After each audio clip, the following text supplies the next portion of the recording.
What's good, yo? What's good? Speaking Clout podcast, your boy Mike Sis. We doing some Goons Clout Gallery shit. Little after midnight, surprise little stream. Got my good brother with me. You know, the documentaries out, all that fly shit. Joker's Gallery. What's good, y'all? Oh yeah, Larry King of the motherfucking underground. The king of everything zoo, my brother Luke Goons, motherfucker. Yeah, it's good, We just verses just came out. You have seen it? Word. Yep, top 5 verses with Echo Side Fiend. I gotta promote that shit on my page. That shit was fire. Highly enjoyed that. I didn't see anyone in the chats calling us Twizzlers for picking so many Jamie Madrox and Monoxide verses. I was expecting some people to be like, "Man, all y'all are picking fucking Twisted and LLE shit." Because there wasn't a whole lot of ICP love on that one, other than coming from our guest Echo Side Fiend. He had a lot of ICP love. I had Piggy Pie Old School. That's the only one I had too. Psychopathic related. Yeah, and I had Jay on Carnival of Carnage at that, which is funny. Was it Night of the Axe? What was it? I can't remember. Yeah, Night of the Axe. Where he's talking about Yo, toss the bitch out because I'm psycho. Beat her down and beat her up. Fucking slut. I just love that verse. It's so good. I mean, nobody should be surprised that my top 4 was. Come on, anybody that watched it should not be surprised at all. Right? Yeah. And I hold them high regard too. You already know that. Oh yeah. And also, don't feel too bad for Violent J, because in the storytelling episode, it was damn near all Violent J songs. When we listed our top 5 storytelling songs, it was damn near all Violent J. And then coming up next week, we got the top 5 Violent J songs ever. Gonna have from the Bender Boys, Evil joining us for that one. Yeah. Shout out to Evil, man. Yeah, that was fun for sure. Yup. So we're brainstorming tonight, like shit to talk about, and I want to get into this. It's interesting. What is it? Unpopular opinions in the Juggalo world, psychopathic shit or whatever. Yo, that's what I was thinking. Just something random to talk about. Yeah. And what made me think about it was me and you both saying that we like Rida's better than Dark Lotus. I was like, that's probably an unpopular opinion in the Juggalo scene. And that's what kind of sparked the thought in my head. We see if we got any more. Yeah, because even though Tales from the Lotus Pod is my favorite album Psychopathic ever released, I'm a Riders guy, bro. Like all those albums are fucking flames. Jack and Industry Beats just bodying them shits. It's not surprising that Mike likes that Riders more, just because of like your musical tastes. Yeah. You know what I'm saying? It doesn't surprise me at all. But definitely like Juggalo wise, because like Dark Lotus is like Juggalo like distilled into one fucking thing. And Riders is like not wicked shit at all. It has like nothing to do with Psychopathic ICP, the scene at all, That's why I like it. It's so different from ICP and Twisted. With Dark Lotus, it was kind of just like ICP and Twisted doing the same thing they would do on their own records, just they're on the tracks together. But with Riders, it was totally different. That's why I liked it so much. It was so different. Yep. And it's just banging. Even if it started as a parody or not, the shit sounds good. It's good shit.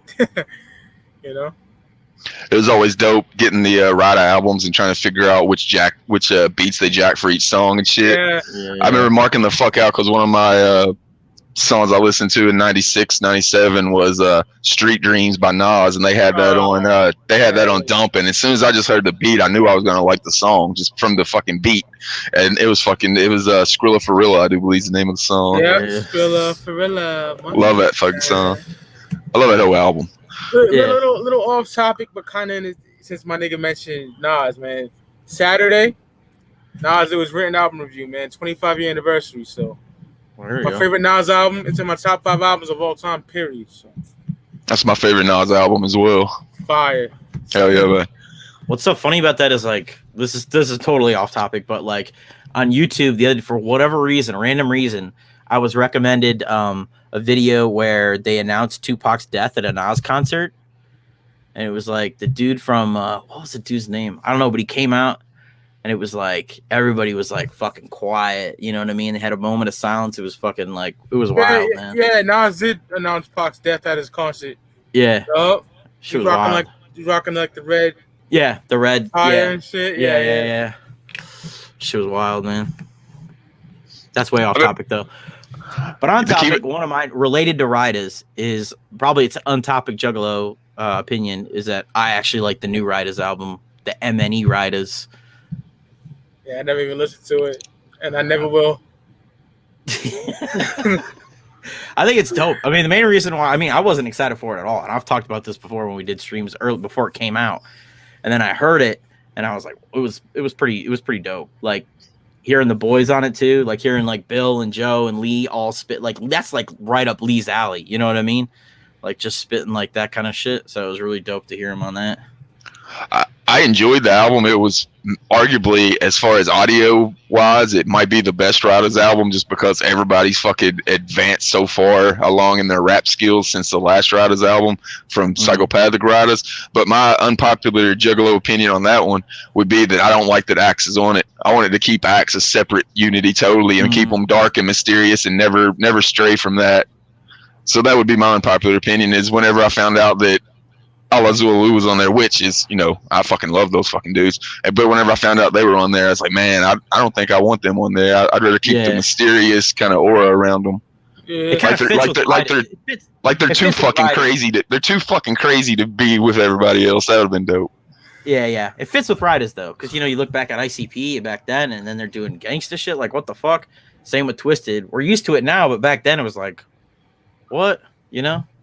They started doing it once they kind of lost that aura a little bit though, after like Malenko and shit. That I don't know if I'd have had the same feelings if they were doing it in the Ringmaster era when they still had that fucking aura around them. Yeah. What's your favorite Riders album? Dumping. Yeah, Dumping. Yeah. Riding Dirty for me. It's right up there too. I like Duck the Fuck Down as well. I've talked about it on our 5 pieces. Boondocks fucking steals the show on that album. He fucking added such a different dimension to the Riders. He had that southern sound to him, and he could also do like pretty good vocals as far as not actually singing, but keeping kind of a vocal melody over a rap and over a hook. He was great at that. Like Duck the Fuck Down, the title track on there, one of my favorite Riders songs. He schools that motherfucker. Get it popping like Oriental New Year. That shit is hard, nigga. That shit's hard as fuck. Yeah, that's why I like the Riders so much, man. They were so different. It was just them like flexing. Just they weren't trying to be anything. They just came out and it was almost like Carnival Carnage, where they were just trying to be the most offensive, ruthless, scantless raps they could possibly come up with. I love the fucking the different aliases and shit, like Little Shank Fofo. Yeah, fire. Always been fire to me. Bullet. And that they changed the record label that it came out on, so they couldn't get sued at Psychopathic to Joe and Joey Records. That was fucking gangsta as shit. Yeah, she was good. I don't know what. I know M&E did something similar to that, but I don't know what they called it. I don't remember. I mean, I don't like the Tempest. That really ain't an unpopular opinion, but I know a lot of jugs like it. But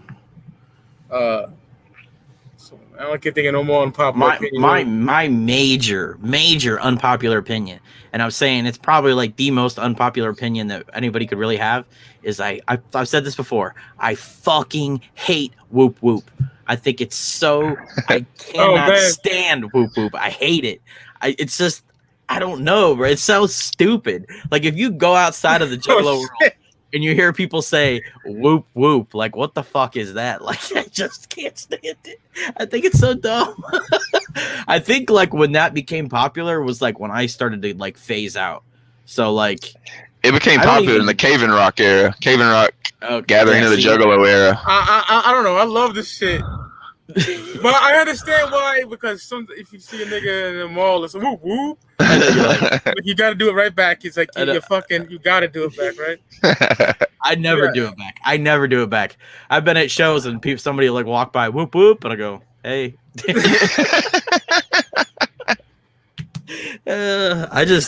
Where did that come from exactly? Is there like an origin story to it or something?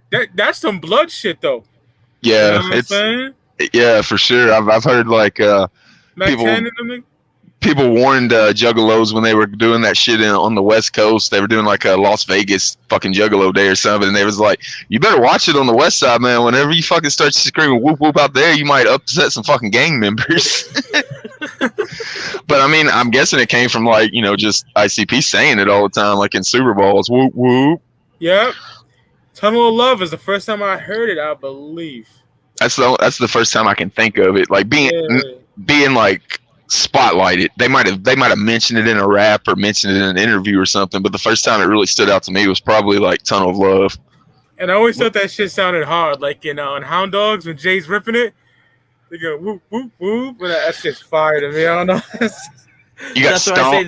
That's why I say this is the most unpopular Juggalo fucking opinion. I think it's hilarious because it's like indentured in Juggalo culture. Whoop whoop. It's like if people don't know, if like people like random people like know whoop whoop is like Juggalo. You know what I mean? There's like the joke that it's the mating call and all that shit. Like people that aren't Juggalos even know what whoop whoop is. So I can't stand it. Also, in Tunnel of Love, you got when I say stomp, you say whoop whoop, stomp, whoop whoop, stomp, whoop whoop. But to be fair, that's the only time I'll ever say whoop whoop is in singing that song. When it really jumped the shark was after they put out the Family Underground video that highlighted the 2018 gathering of the Juggalos. They had that section of it where they just went around and for like 3 minutes of the film, it's nothing but Juggalos going whoop whoop whoop whoop whoop whoop, and the next year at Cave and Rock, once you showed up, the whoop whoopings from the previous year had went like times 10. People like stepped it up after seeing that video. That's also when the Drug Bridge got really fucking popular too. It's that fucking DVD. This is a side note it's related to this. Is when like I have a real problem with fans, like in a lot of fan like things. They become like a parody of the artist they follow. Like even Zooligans are getting this way, where it's like they're so like everything that artist does, they fucking love, and they take it to like this like another level, like whoop whoop. Like with Zooligans, it's goddamn zebra cakes and the stupid poop knife thing that's been happening. It's just like they take this shit and they turn it into a parody of the group, and I can't stand that. It's like the whole We Are One thing. Zooligans have We Are One fucked up. I'll say that right now. We Are One doesn't mean that we're all the same. It means we move as one. You know what I mean? It's not we're all one person. We all move as one. We all, do that. And so it's like, I don't know. I'm getting in trouble. I'm getting in trouble today. Fuck it. I hear exactly what you're talking about. I know exactly what you're saying, and I agree with you. Even to the point of the reason I don't have a forever face is because I don't want to look like everybody else. Yeah. I don't want to, I want to be if I get a forever face, it's going to be customized to be for me. Yeah. It's not going to be just one, just off the shelf. That's not how I'd want to do it. So I know what you're talking about with that for sure. Yeah, they take it to like this absurd, far, or they like just take it and like fucking like overanalyze it and like fucking. Because I think they've gone to like this level where like Juggalos used to treat Fago like that. They don't really anymore. But now Zooligans are doing that with zebra cakes, where it's like, hey, you got any zebra cakes? Like, come on, man. They haven't mentioned zebra cakes since like Church of Zool. I always hated, like, even from like 99 when like the show started, like when I started going and all that, like when just because you're a Juggalo, you have to act crazy. Like some ninjas are just crazy as fuck, like naturally. You know what I'm saying? But that like you gotta act crazy shit. Nah, I just be yourself, motherfucker. Mm-hmm. I always hated that shit. Talking about like the forever faces, even with super famous fun time guys, I didn't want a mask of Whipstick or a mask of A-Legs. I like found my own fucking mask I like. Fucking has like hatchets and shit on it. And I made like the Corey Taylor dreadlocks for it. Like I want to make sure that shit's my own. I don't want something that somebody else is wearing. I want my own shit. Yeah. Stand out. Be an individual. That's like what being a Juggalo and a Zooligans all about. Stand the fuck out and be an individual. Don't be a sheep. That's what I was about to say. Like that's exactly like what it is. I know Zooligans. My brother. You see Fago guy. What up, bro? Yeah, that's what I was saying. It's like that's exactly what being a Juggalo was supposed to be about. It's like being an individual. You're supposed to be different. You know what I mean? But I don't know what's happened recently, but everybody's got that shit fucked up. Like, oh, you can't like this, you can't like that. Real juggalos gather. If you don't gather, you don't matter. Oh, you're going to Astro, fuck you. Oh, you're going to Gathering, fuck you. It's like that gather don't matter shit pisses me off, bro. Like, so my 20-something years of being a juggalo don't matter. Fuck you. Hold on. You know what I'm saying? oh, no. If you don't gather, you don't matter is what the people that spends $5,000 every gathering to make sure that they're there makes up to make themselves feel better about spending $5,000. 04s it was enough for me. Or did you march? No. That's the other line. That's the other line that people always. Oh, were you at the march? It's like, oh, you gather, you don't matter. Oh, but were you at the march? So it's just like increasingly like, did you do this? Yeah. Okay. Well, did you do this? Yeah. Okay. Well, did you do this? Yeah. Oh. Did you get the Basement Cuts cassette when it came out? Oh, you made it real juggalo. It's almost like the people that make film tonight. He's talking that shit. I love it. Straight up, we gotta do more midnight streams. He on level 11, like Spinal Tap and shit. It's almost like the shit they're making fun of in like and Down with the Clown. And they've just been down since Carnival Cars. No, fuck that. Yeah. Dog beats. No, fuck that. But I've been down since the JJ Boys Party on Top of the Hill. I know. Shit. Hey, you talk about the people saying if you don't gather, you don't matter. And then also the march thing. Did you march? You know who did march and did it on his own dime and performed? Buckshot. You know who's not welcome at the gathering anymore because he released an album that somewhat worked with M&E? Buckshot. I know. So stupid. How you ban that dude who's been a lifelong he was like a hardcore collector of ICP memorabilia and everything. That dude was as big of a juggalo and probably until they started being a dick to him was. And like I said, they told him he wasn't gonna need it to be performed, and nobody showed up for that fucking march. And that dude went from all the way from Kentucky to the march on his own dime and performed for him, and they still treat him like shit. Like, fuck all that. If you're gonna say, did you march? So why would you? I mean, why are you gonna put that much fucking water in that bag whenever that dude did what he did, and he's no longer even welcome at psychopathic events? That's got the underground all fucked up right there. Yeah. Because no matter which side you're on, Twisted or ICP, you can't deny Buckshot has never fucking said a negative word or anything and went out of his way to be cool to both sides. So for a dude like that to be left out in the code, that's fucked up. That's the only thing that I really despise about the beef. There's the other aspect of it that like where people get mad about Twisted using Juggalo, which I think is stupid because you can even go back to IC or Violent J. I don't remember which interview it is, but Violent J says there are juggalos who don't listen to ICP. Like you don't have to listen to ICP to be a juggalo. You can listen to Twisted, you can listen to Buckshot, you can listen to whoever's in the scene and still be considered a juggalo according to Violent J. Yeah, I totally disagree. You gotta like the clowns to be a ninja. In my personal opinion. Yeah, but I mean, I'm just saying that like some of these people who like praise ICP and shit say that it's like. You know, Violent J, the guy who you praise, says you don't have to be. Yeah. And I think he's specifically referring to Twisted when he says that. He's not saying Twisted, but that's who he means when he says that. And I mean, it's not like they never rep Juggalo for the 20 years they were on that fucking label. Look at the fucking Juggalo song. They probably said Juggalo in their raps more than ICP did until they left, and then they still do once they left. They continue to do so. It's a part of them. I mean, other than like a 2-year window, Twisted was just as responsible for the Juggalo scene as ICP was. I mean, it's not like they came along whenever it was established 15 years into it, like Ouija Mac or somebody like that, and so all of a sudden he's claiming just as much ownership of it. I mean, fuck, they've got way more ownership of it than Ouija Mac ever could dream about, and nobody has a problem with him putting a fucking hatchet and a 17 on everything he fucking does. Yeah. Yeah. Man. Yeah, bro. And that's crazy that when Luke said that, like, oh, you gotta like this, you can't like that. It reminds me of like when I was like in middle school, like motherfuckers was so confused why I liked hip hop and metal at the same time. You know what I'm saying? It's like it's possible, bro. It's not a fucking that rocket science here, bro. I know, dude. Mike likes crazy shit. Like he gets into like these deep conversations about shit. I'm like, oh, what the fuck? Yeah. I listen to Cannibal Corpse and I'll bump some fucking Genuine after that. I'm in a different bag, my nigga. You feel me? Like, I listen to everything. I've been watching Speak of Clout since probably 2018 at least or so. 2018, 2019 for sure, because he was on 2019 on that documentary. So I was definitely following him by then. And I have yet to see anybody bring up some artist that Mike ain't got more information about than the dude that brought the fucking dude up in the first place. He usually ends up telling that dude about the fucking artist. I was watching the shit with you and Evil. Like Evil would bring up some fucking body, and you just have fucking facts right off your fucking top of your head, for sure.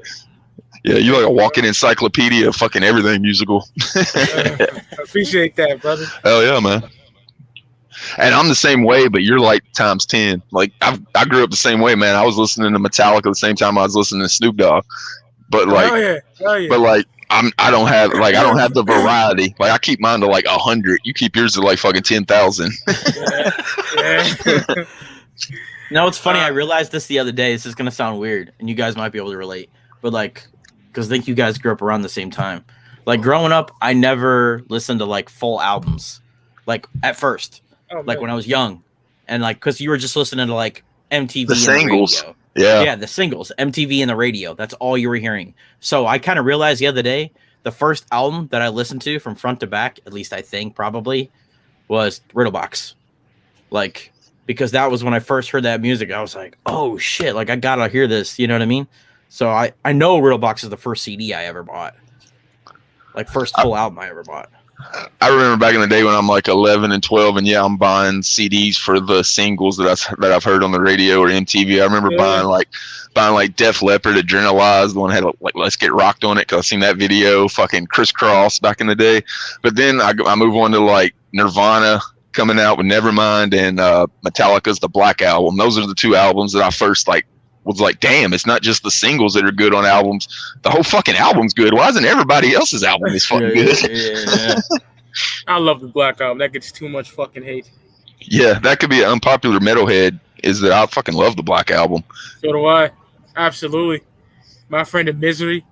Holy the Now, motherfucking A Wolfen Man. Come on, bro. Just the fact that they took that risk, even like the balls that they had to make that album, is what I appreciate. Aside from the fact that every fucking song on it's fucking a masterpiece. You guys might be able to remember this. I think it's a Metallica song. It's an old music video. It used to be on MTV. There's like this old man that's like in this room, and he's like on a bed or some shit. Unforgiven. And that video, Unforgiven or Sandman, either one. That's it. It's Unforgiven, I think. That video was so fucking wild. If you haven't seen the video, you have to watch it. It's like, at least as a kid, I don't know how it is now, but like, I remember watching it as a kid being like, oh shit, this is wild, bro. Yeah, they had the best videos for sure. Everybody was making like the Poison video or trying to look like Guns N' Roses or whoever was popular today. Metallica's making one. It's like a 9-minute horror movie that they put on MTV. About a dude that got all of his arms and legs blown off in war and shit. And he's sitting there having flashbacks and shit. Like that would scar you as a 9-year-old watching that fucking shit. The other video that still sticks with me today is Aerosmith, the one where that dude's like in virtual reality with Alicia Silverstone, and he's like riding the motorcycle. Amazing. That video stuck with me like for so long, bro. Probably had a lot to do with Alicia Silverstone and you being a teenager. Yeah. He's like puts on this virtual reality shit or something, I remember, and he like finds the chick and he's like riding a motorcycle with her on it. Straight up. Like, I don't know. It sounds like a goofy music video, but I just remember being so dope. The dope one was Crazy with her and Steven Tyler's daughter, where they're like making out and shit. That was the prime candidate right there. Yeah. By before internet porn. Gosh. I fuck with Aerosmith, but like 70s Aerosmith. I like 80s. I like some of the 90s Aerosmith as well. I can't front. I like that album that Pink was on. I'll fuck with. I mean, obviously, like the 80s is probably my favorite era. I really liked Permanent Vacation. That's my favorite album by them. Me, Rocks, 76. Yeah, and they're from fucking Massachusetts. So shout out to Aerosmith. Dude, we're speaking about like MTV music videos and shit. That was that video with them and Run DMC was like what told me it was okay to like the music that I like, because rap and rock were both together, working together. I was like, well, finally somebody fucking sees this. Yeah. Shit. Get back on the Juggalo topic. We kind of got a little bit dark there with all the shit going on. I'll lighten the mood a little bit. I think the fucking Krayshawn song that Violent J was fucking gangster and pimp as fuck. Everybody always hates on that song, but I fucking love that he made a song like telling Krayshawn how much he wanted to fuck her as he's got his wife in the video with him. That's like fucking gangster shit, man. I always love that fucking song. I can barely remember it, to be honest. Because of the audacity of it. Like she was supposed to be in the Clowning Around video because she's on that remix album from Mighty Def Pop, and she stood them up. So Violent J wrote that song about her. That's some Forgotten Impression. Didn't he write? Right? I think they said on the Jam Exam that he wrote that song before they had it done, and then they released it after that happened. Yeah, they weren't going to release it until she like no-showed the video shoot. Yeah. I was like, oh. I don't know if this would be necessarily considered an unpopular opinion or whatever, but I know there are people that like the sublimated jerseys, but I think the sublimated jerseys look like pajamas. Oh shit! I thought like, they look like even whenever like the artists are wearing them, like Zool was wearing the mausoleums for their Dead Alive fucking stream, and it looked like they were wearing fuck pajamas. I know. Like, I fucking hate them. Get rid of the sublimated jerseys. Stitch that shit. Good old school Stitch shit, yo. That's why I love LLE. They fucking always have that stitched fucking jerseys.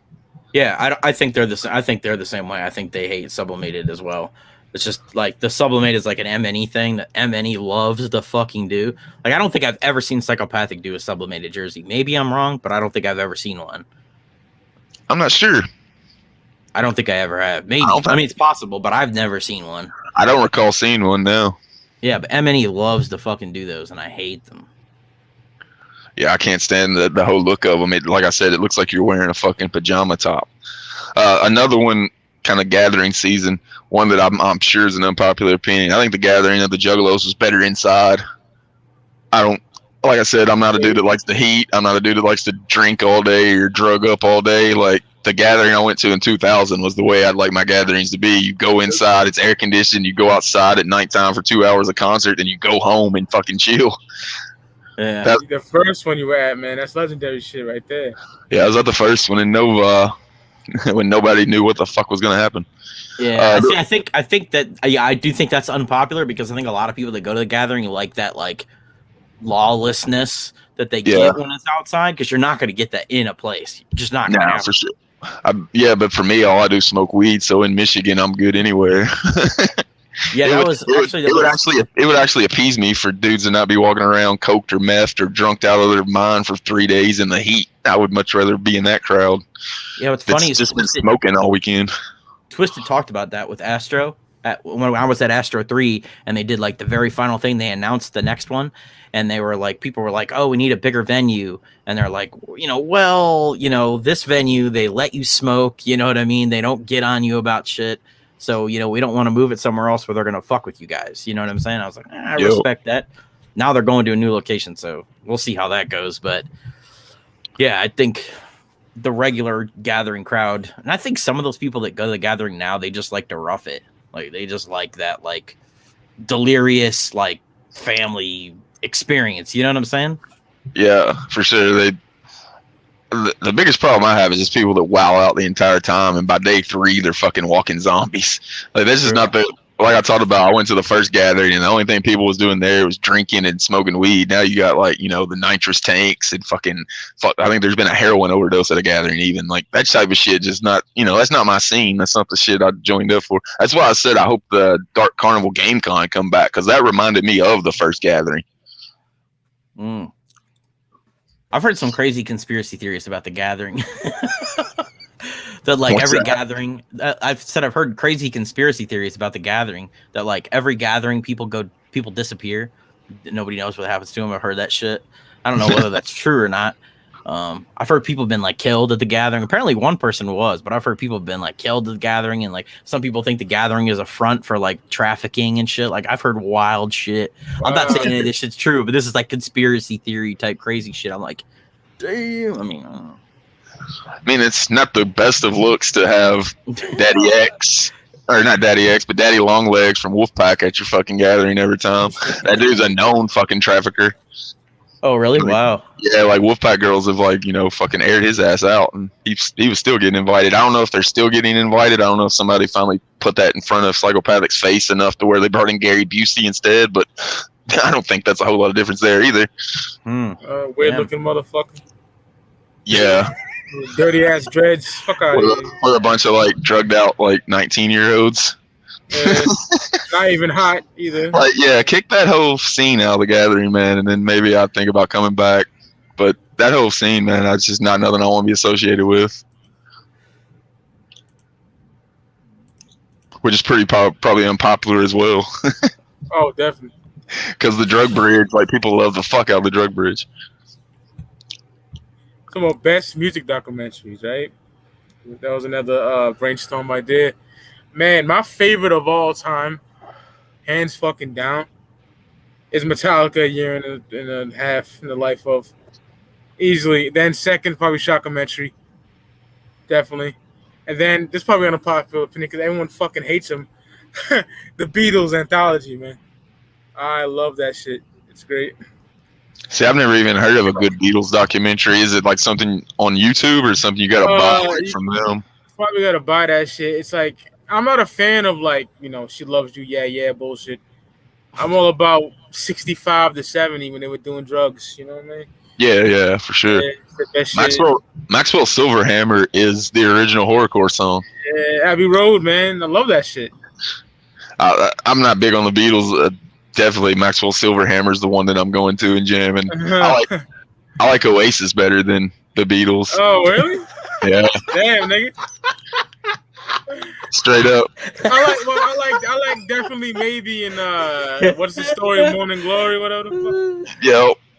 Them niggas want to be the Beatles though. They sound like Revolver and shit, but it's still fire. It's still That's why I know that's like an unpopular opinion is that I like the like Oasis more than the Beatles because Oasis want to be the Beatles, but Oasis have got guitars tuned how I like guitars tuned. They're dirty. They sound like grunge guitars. And I also think they're way more interesting than the Beatles ever were. The Beatles were very fucking boring to me. I'm not mad at that. I love the Beatles though. I don't give a fuck, but this nigga said Jimi Hendrix over both.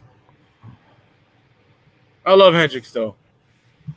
I experienced motherfucking what else is on that? Luxury Ladyland, probably my favorite album from Hendrix. I got a fun fact about Jimi Hendrix. I don't know many people know. All the scratches that Mikey Clark did on Riddlebox were Jimi Hendrix like riffs. Wow. No, nice. Hell yeah. What's that album with us? Oh fuck, I love this album. It's like 69. I can't remember, bro. I have this shit too. You're asking the wrong person for me. I'm not a Jimmy guy. I do know a Jimmy fact to match Luke's though. Did you know Lemmy was his original roadie? Yeah. Wow. And he used to score him acid. Ace Frehley too. Ace Frehley as well was a Hendrix roadie.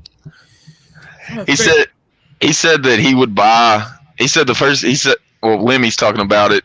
He says we always heard that if you did acid back-to-back days, you couldn't get high. You had to take a break in between acid. And he's like, but we figured out if you double up the dose, you don't have to wait. And he said that by the end of the tour, Jimi Hendrix was taking 7, and he was taking 3 at a time, hits of acid. Goddamn. And then Jimmy was going out on stage on 7 hits of fucking like acid from the 70s when that shit would rip your mind apart. I'm a type of motherfucker when I get those fucking weed brain farts. I gotta look it up. This is gonna bother me. I know. I'm the same way. I think it's like on the tip of my brain, and I just can't think of it. I'm like, hate that shit. Yeah, but what you're saying about music documentaries, man, I don't even fucking know, bro. Like, Shockumentary obviously is definitely. There you go. Axis Bold as Love. There you go. All right, go ahead, bro. Other than Shockumentary, I don't know, man. Can't say I've watched a lot of music documentaries. Actually, Cage put out a really cool one, Definitive Jux. Like when Definitive Jux were like kind of like just forming, where it was like, Cage, Cannibal Ox. Cannibal Ox, Cold Rain, LP. LP is who I was thinking of. LP and all those guys. They had like they had a house in New York City where they were like all jamming out and shit. It was a really cool documentary. They like went to the Cannabis Cup in Amsterdam and shit. It was a pretty cool documentary. Old school. Rock. It was like mid 2000s, I think, or early 2000s that came out. I don't remember. Yeah, Mr. Lift, man, Def Jux was fucking fire. Oh yeah, they had some dope shit back then. I got all that shit. Yeah, High and Mighty.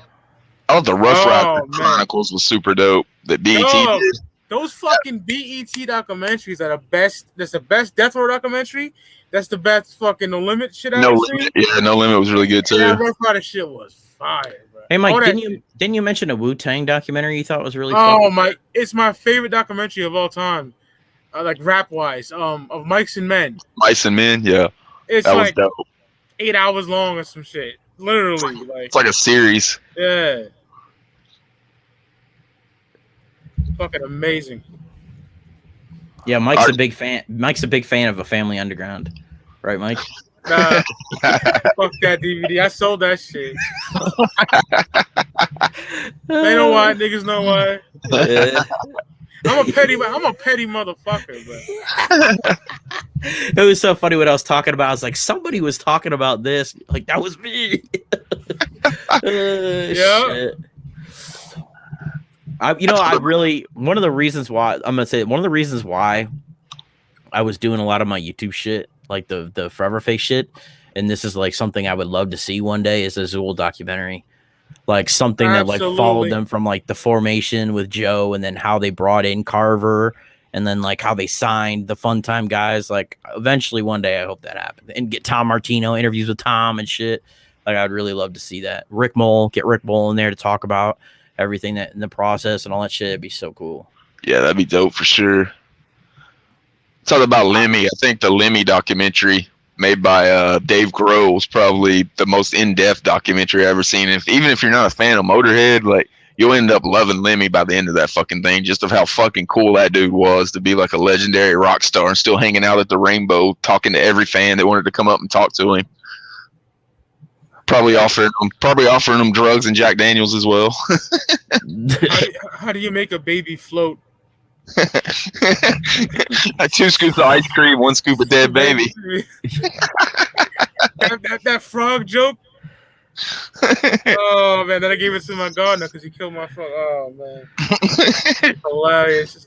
That's what was really cool about the fucking Lemmy documentaries, is how he was the same Lemmy.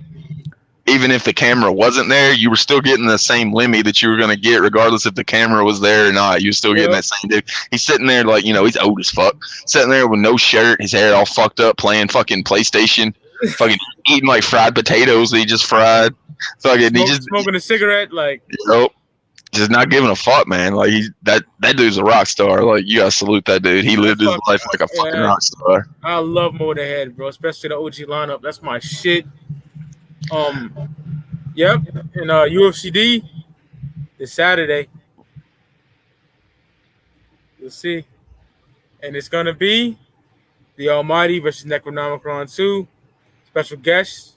Oh yeah. With the Goon. That'll be dope. Yeah. Fuck yeah. Yeah, it'll be a semi-late stream. I think we're starting 11:15, correct? 11:15, something like that. Yeah. Another documentary of a band that they're a good band, but I don't follow them, is PJ20. It was like a 2-3 hour documentary about Pearl Jam that came out whenever they turned 20. Talked about Mother Love Bone. It was the first time that anybody's seen the footage of Kurt and Eddie dancing at the music awards. It had always been rumored, because those two were like, it was supposed to be they hated each other, and it was always rumored that it was one of the times that both groups were at the MTV Movie Awards, and somebody was playing on stage live, and Kurt and fucking Eddie were both drunk on wine and started like dancing with each other. And there'd always been like, people were there and seen it, but nobody ever had video proof of it. And that was the first time it was ever shown on that documentary. So that was pretty fucking dope. But finally seeing something that had been talked about for like 20 years finally come to fruition, and that it actually existed and happened. That is a great documentary, because I do love the first 3 Pearl Jam albums. After that, it's fucking a snore fest. But combining the first topic we had and this topic, maybe unpopular relating to a music documentary is I really, really do not like Born Twisted. I hate it. Damn. I don't like it either. I don't like the actual like documentary part. I love the videos and the gathering performance, but like the fucking documentary part, the only part that's even funny. There's two parts. There's one just seeing Violent J painted up like Twisted looking like a fat raccoon. That was funny as fuck. And then the part where Jamie breaks the violin. Fuck that shit. That was the only time I laughed during that whole thing. That was supposed to be like a funny documentary. Yeah, everything else was corny as fuck. It was cringe. Yeah. If it was like, I like it, but I'm not gonna defend it. You know. I don't like it that much. I think because I was hoping for something like Shockumentary, like a little bit of fact, that's what I'm gonna say. Little bit of fact sprinkled with some fun shit.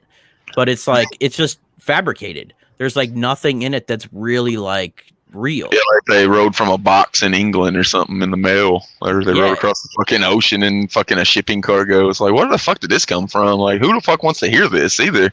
Yeah, it's just stupid. I just do not like it. Yeah, and especially because, like you said, you'd been led to believe that it was going to be Shockumentary too, and even at the beginning of the fucking video, there's a Juggalo with the first gathering saying, "Are y'all ever going to release something like Shockumentary?" And like Madrox points at the camera that's filming fucking Born Twisted, and you know it became Born Twisted. It wasn't fucking like Shockumentary at all. Shockumentary had a little bit of fucking work to it, like Violent J ain't jumping in, Violent J and Shaggy weren't jumping in toxic waste barrels like that dude was talking about, but there was a lot of fucking reality based in it that made it fucking cool. That's also based on like the lore of ICP though as well. You know what I mean? Like the Born Twisted stuff had nothing to do with Twisted. You know what I'm saying? It was just stupid. It was just dumb. Yeah. It seemed like just like I don't even know who wrote that fucking thing. Was it the same dude that did Shockumentary? Because it seemed like they worked with him forever. Yeah, it just seemed like a bad comedy writer, like somebody that'd be writing for the WWE these days. Fucking wrote a fucking documentary for Twisted. I know. Who's Twisted? Who's Twisted? It's like somebody sitting there writing this thinking it's funny as fuck. And whoever that was fucking wasn't in touch with reality, or at least the Juggalo reality. Because I don't know a lot of people that really dug that. I always heard people saying they want a fucking actual like Shockumentary style twist. People ask Matt Monoxide on his fucking Wake and Bakes and all that shit up to this day, when y'all gonna do a fucking documentary? And then they did that one that was a stream and it wasn't a documentary. That docu live stream thing they did, it had nothing. It had no new info whatsoever. Like if you want to see a good Twisted documentary, go watch Generation Twisted on Fago Lovers that I made. It's like 8 hours. You ain't got to pay for it. Theirs was like 20 minutes and it was just like, just shit they've said in every interview they've said since they got hired on Psychopathic. Yeah, you know what? Don Chaos made a point. Born Twisted was a parody behind the music. You know how they used to do behind the music on VH1? Yeah, that sounds like another dumb writer idea. Yeah. It doesn't justify the whackness of what came out. It doesn't. It really doesn't. But now that he says that, I do remember like they tried to do some of that stupid behind the music shit in it. But it wasn't any behind the music shit. Like when's behind the music talk about when they're kids and shit? It's always about the band growing up and fighting with each other and getting hooked on drugs and then fucking failing and then coming back. Like it wasn't even like behind the music. I agree with Don Chaos. They did try to make it like that because it even had like the graphics. Yeah, it was like that's what I mean. Yeah, behind the music, but like, it wasn't like behind the music. If that was the go, they failed on that one too. Yeah, it was lame as fuck. Yeah, so I don't know if that's an unpopular Juggalo opinion, but I definitely do not like it. It must be because that thing's almost sold 500,000 copies. It almost went gold, which is wild to me. Yeah, it also came out when DVDs and VHS sales were at the highest ever. Big Money Hustlers went fucking platinum. So, Shockumentary went gold as well. It might even be platinum by now. I know it's gold. I've seen the gold plaque for Shockumentary. So yeah, they were selling the fuck out of them DVDs and videos back in the day. That was also when Juggalos were like, there were a lot of Juggalos, and it was when they were buying like everything ICP was putting out. So yeah, it was before Napster, and people were buying everything, and you had record stores you could go buy the shit at. I know. Yep, had to actually physically go out and buy the shit. Yeah, I was actually watching a podcast last night where they were talking about this. Dude was talking about this, where it's like they miss like that ritual of like, and this made sense. He said like, I don't listen to music as much as I used to because we take having music at our fingertips for advantage of it. Granted, yes, granted. Because we have it all. It's right here. But we're like, I'll do this. rather than like physically waking up, going to the record store, picking up the record, and being like, boom, put that shit in the CD player and you jam it all night. Like, I know I know I'm the same way, because I remember when I was listening back in the day when I used to listen to shit, I would listen to it like nonstop, bro, like on repeat. And now it's like, I mean, it could also be that we have so much entertainment at our fingertips, YouTube, Netflix, like so much stuff that we can entertain ourselves with. I don't know. I'm from the era when you would learn the fucking song and rappers sing the whole fucking shit. Motherfuckers can't rap to this new shit, man. I think part of it though shit comes out like this. That it comes out so fast that you don't get time to like absorb the music like you used to. And also something we haven't brought up, you're talking about that era back when you actually had to buy the physical copy. And you're talking about, you know, our age range, we were teenagers or younger back then. It's going to cost you $20 for a CD. If you sacrifice $20, you're probably going to be out of money for 2 weeks, and you got to listen to whatever the fuck you bought. Yeah. If you had no other reason, like if by track 3 right now, if a new album comes out by somebody and by track 3 I don't like it, I'm turning that album off and going to another one, because I got every other album ever made in music history at my fingertips. Back then, if I didn't like the first 3 songs, I would hope that I like 4 through 12 to fucking justify the $20 I just dropped on that shit. That's why I bought cassettes back then. You know what I'm saying? Like from 95 to 98, it was all cassettes. Yeah, same here. I think the first CD I think I ever bought was I think it was Great Milenko. Oh shit. Because I bought the cassettes, like I was buying the cassettes first. Like I bought Riddlebox, and then I went back and bought the others. So I think the first CD purchase I made was Great Milenko, the Hollywood version. Gold. That's crazy. Gold. That's dope. My first CD was Outkast Aquemini. That was the very first CD I got. And then Ready to Die and The Chronic. Yep, I remember that. I already talked about mine. It was Def Leppard and Crisscross. I bought like a CD player and those two on my birthday in like 1991. That's dope. What up, Danny the Whoop Whoop and the boys all fucking day. A ton about buying albums made me remember a story about trying to buy Doggy Style from. I know you missed it earlier. He just showed up and has no idea why Luke is doing it. Danny is a funny motherfucker too. Shout out to Danny.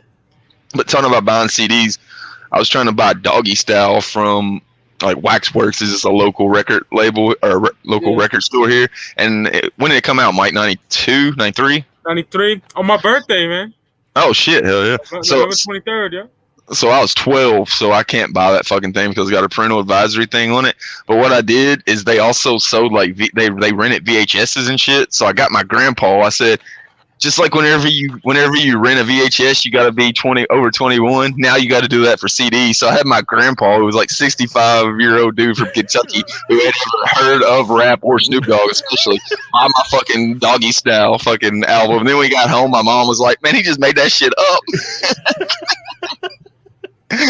Oh god, flawless fucking album too. I worship that album. Oh yeah, Doggy Style's dope. Oh yeah, that's another one of those that you play from the beginning to the end.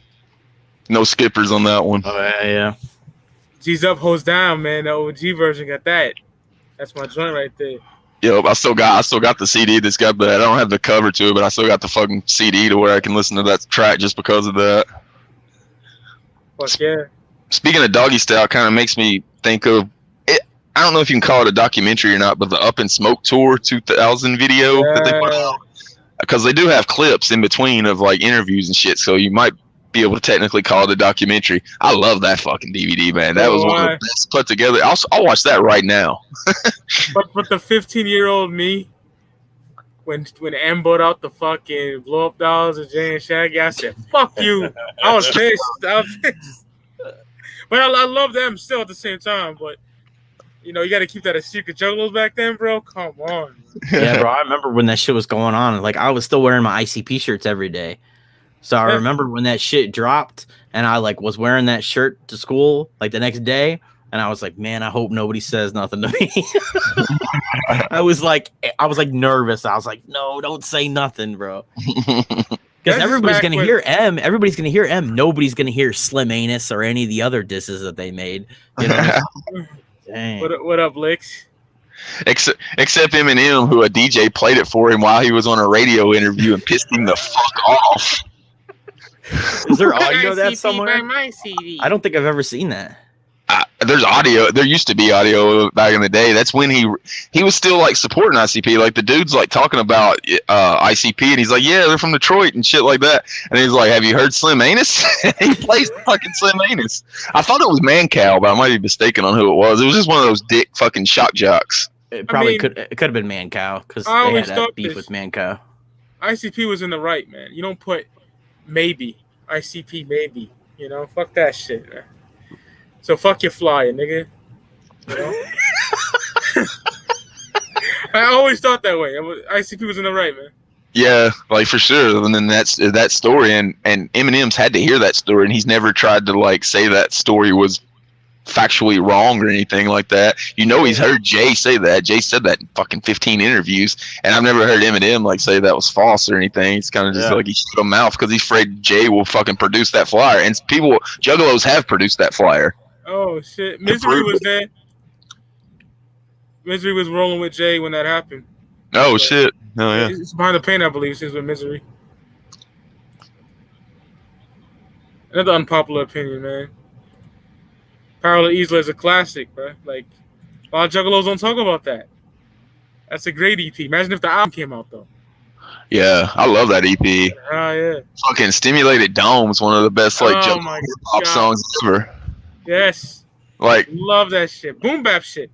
I heard him for the first time on Psychopathic Sampler 98 when they take over the record station. They like shoot the DJ and start playing psychopathic shit, and that was the song they played with Stimulated Dome. I was like, oh my god, it sounds like fucking like New York hip hop. And then I thought it was. It's in the Bronx. Yeah, Stack It Up too. Ooh. That whole album was good. Like you said, it made you want that fucking whole full album, and it never came out.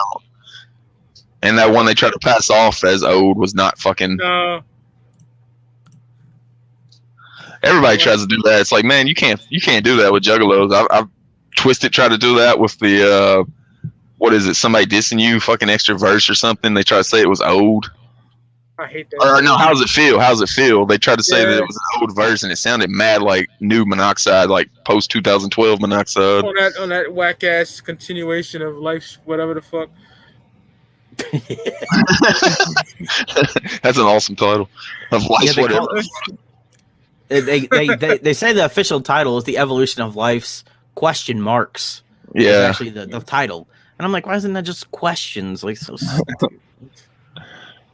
I just called it Continuous Evolution, and I stopped at that. Right? Yeah, I think most people do. One other documentary I had written down, it's another one kind of like Up in Smoke. I don't know if you can really count it as a documentary, but it did have interviews and kind of broke down what the tour was about and how it was built and everything. Family Values 98, when it was Korn, Limp Bizkit, Rammstein, Ice Cube. I love that fucking DVD. Mm-hmm. I watched that in a long time. I want to put that on. Yeah, I've still got the actual DVD. I just seen it today when I was looking through some boxes. The first time I'd ever seen Rammstein. It's like, what the fuck is this thing going on? I think I saw them on MTV probably for the first time. It was probably like a music video like Du Hast or something like that.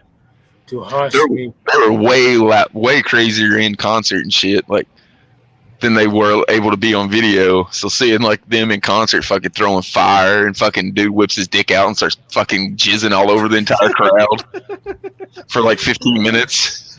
Jeez. I was a huge Korn fan back then too, so I don't give a fuck. They're one of my favorite bands ever. Yeah, I heard you and Evil talking about them. I was like, man, I missed out on this conversation. I've been right in the middle of this. They're my shit. I love Korn, bro. You kidding me? Jesus. I finally got to see them live in 2017 after being a fan of them since '96, and they were fucking amazing. Yeah, Rock is Dead tour '99 for me. Oh shit, with Manson? Yeah, bro. Yeah, the fucking stilts. Yeah, the stilts and shit. Oh shit, that shit was lit. Fuck yeah, man. That'd been dope as fuck to see. Yeah, it's dope. I just remember, like, you know, you can suck my dick and fucking like it. And I screamed that shit, bro. Hell yeah. I worship that band, bro. You kidding me? Like, that's the most tired I've ever been after a concert. I went as hard as I could for the entire. I screamed as loud as I could, like every lyric, and fucking I had long hair so I could fucking headbang and had like the braids and everything.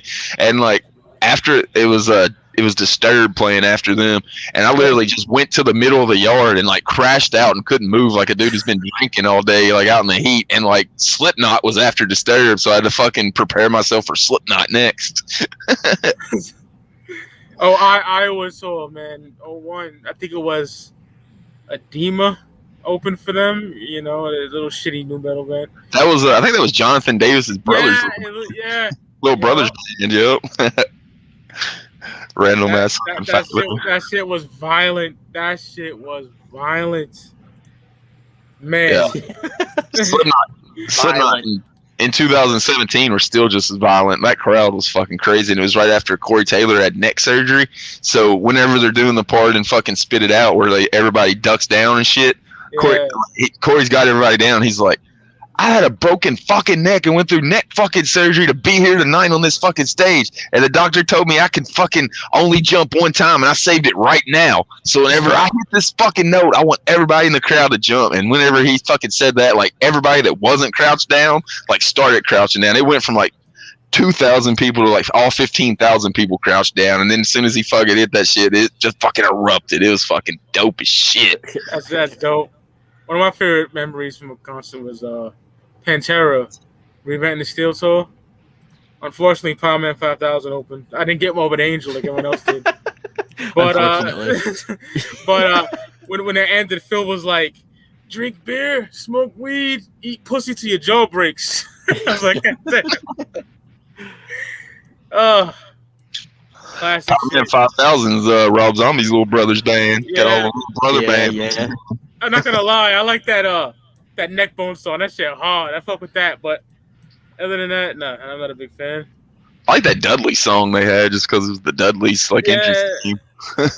Like, get up, drop the bombshell. That was alright. Ruthless Aggression era type of shit. Yeah. It was just because it was the Dudley song. I was a huge Dudley mark. Oh, so was I, bro. Well, it's funny hearing you guys talk about this. Is like I'm realizing like just now when I was a kid or like when I was younger. When I was like first listening to ICP, I was like probably like a 17%er because like I didn't listen to like anything but ICP, and like I barely listened to Twisted, like kind of like I heard Most Tasteless, I like Most Tasteless, and I listened to Royal Highness, which we're gonna do a stream with Mikey, Cottonmouth Kings, Royal Highness live listening party. Listen to it. So I like that, but like I didn't like listen to like any other albums. I wasn't like I was maybe watching like music videos, like that's how I'd heard Marilyn Manson. I never bought a Marilyn Manson album, never have, but like I'd watch his music videos and shit like that, and like maybe stuff that's on the radio. But like the only albums I ever bought were ICP, maybe a couple Twisted albums, and then I bought Royal Highness, and that was like pretty much it for a long time. Like I wasn't like buying Korn, you know, and shit like that. Like that was it, man. Before I was a juggler, I was deep into hip hop and metal already. You know what I'm saying? And me and my uncle, we're from that weirdo culture where we like comic books and horror movies. So, you know, two black dudes from the projects, you know, listening to ICP, the only ones. It wasn't weird to us. We loved it, you know? Off the rip, when my boy Steve gave me Malenko and Tunnel of Love, Take Home, like it was a wrap, you know? So we feel right in with, like, you know, we got Star Wars and all that shit. Like a lot of the shit that, you know, the ordinary person wouldn't be into, we're into all that shit. So ICP fit right in, you know. I probably had like a year where I was like that when I first discovered ICP from maybe 98 to 99. And then I just eventually, I like a lot of fucking variety of music. So eventually, you know, Korn's coming out with Issues around that. Oh my God. Yeah, so mine would have been 96 when I first listened to them to probably like 2000, because that was when I started to get into punk. It was like in 2000, so it would have been about 4 years where I was listening to pretty much nothing but ICP. There was definitely a time where I wouldn't spend any money on non-ICP stuff. Like we were talking about, if you spend $20 on a fucking CD back in 98 and you're fucking 16, 17 years old, you're probably not going to buy many more. So the only things I would buy physical copies of was pretty much ICP and Twisted once those came out. But I always had like the classics that I had to get. Like if Slipknot came out with something, Manson came out with something, Metallica, shit like that, I would get those. But I wouldn't just hear like a new band. Like when I heard Candlebox, Far Behind, I didn't go out and buy Candlebox, Far Behind. It had to be shit that I knew that I fucking liked the band. But yeah, I was deep into hip hop then, so I was like buying all that shit, everything. You know what I'm saying? Metal. Then I got into death metal in 2000. Forget about it. I worship that genre in its prime.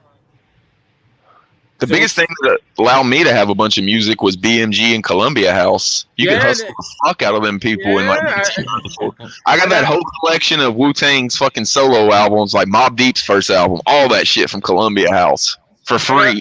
I still got the Columbia House CD. Well, BMG for me. BMG Direct. I still got all them. I still got those CDs, man. Niggas are, fucking them niggas over. I never heard Everlast Whitey Ford album, Sean. But I like House of Pain. Shit's fire. Whitey Ford's a fucking really good album.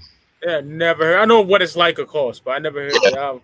Ends is a really good track on there. I would suggest that's a really dope track. There's another one, Get Your Heart Bumping Like Some Crystal Meth. Like that's the fucking chorus of it. That's a good song too.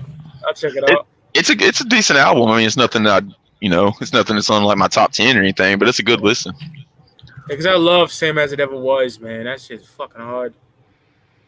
My three mains back in 97-8 was ICP, DMX, and Wu-Tang. That's a fucking good main three, brother. That's probably my main three from 98. Pun, I gotta add Pun for me personally. Follow the Leader was out around and that album is really what got me fucking super into Korn. Life is Peachy's dope, of course, and fucking their first album I went back to, but Follow the Leader is what made me really take fucking notice of them. Summer 98. August 98, I believe I got that. Fucking Pretty. Justin. Oh, man. Dead Bodies Everywhere. Children of the Corn with Ice Cube. That fucking song is dope. That shit is hard, brother. My Gift to You that closes out the album. That song was fucking dope. They had The Far Side on there. That was a dope song. Like the only song I didn't like on the whole album was All in the Family with Limp Bizkit. I didn't like that. Yeah, I don't like that shit either. I don't like that at all. Every other track on there is fucking good though. Love Father Leader. Fuck yeah. I even like Take a Look in the Mirror. I heard you and Evil talking about that. I think that's the most metal album for sure. I'm about to break some fucking off. Jonathan's voice on that, like it's so much. He's doing like the fucking Cookie Monster voice a lot more than he normally does. Yeah. I even like See You on the Other Side. It's got like Twisted Transistor and Coming Undone was the big fucking singles from it, but the rest of that fucking album's really good too. Yeah, I like that album. Monkey schooled it. Like he was fucking by himself for the first time ever on that album. Brought some fucking fire on the riffs. Twisted Transistor and Coming Undone's, when you look on their streaming numbers, it's like in their top 5 songs. So you think about, Korn, you think about their first 4 albums, but that fucking Twisted Transistor and Coming Undone hit fucking hard for them. Fuck yeah. Which was dope to see because the band was kind of falling apart. They lost like a drummer and a fucking guitarist. Yeah, I didn't like Untitled at all. That shit was trash. The second Untitled, like the one that had like Evolution on it. The first one with that ugly bird-looking creature, whatever the fuck that shit is. Yeah, that's the one that's got Evolution. That song sucks. And I will not dare deny. I feel inside. Yeah, that shit was wild. Yeah, I didn't like that shit at all, bro. No, that was definitely a miss. That sounded like some Yum Yum Lore bullshit right there, bro. Hell yeah, Pig Venus. I love all of them. What? Yep. I heard y'all talking about like a Pantera reunion, which don't do that. No, that's worse than doing Dark Lotus without ICP. Yeah, do not do that. Vinny and Dime are dead. Come on. Yeah, you ain't got Vinny and Dime. Don't fuck around with a Pantera reunion. They didn't even like Phil whenever they died, so that's even another reason not to do that shit. All right. Yeah, they closed the El Rosa Villa closed. Sad day. Where Dimebag Daryl died. Talk about VH1 behind the music. That behind the music will put me in a funk and a bad mood and fucking sappy feeling for a week, man. Like, stop killing my friends. Like, whoa, fuck. VH1 went in deep on that shit.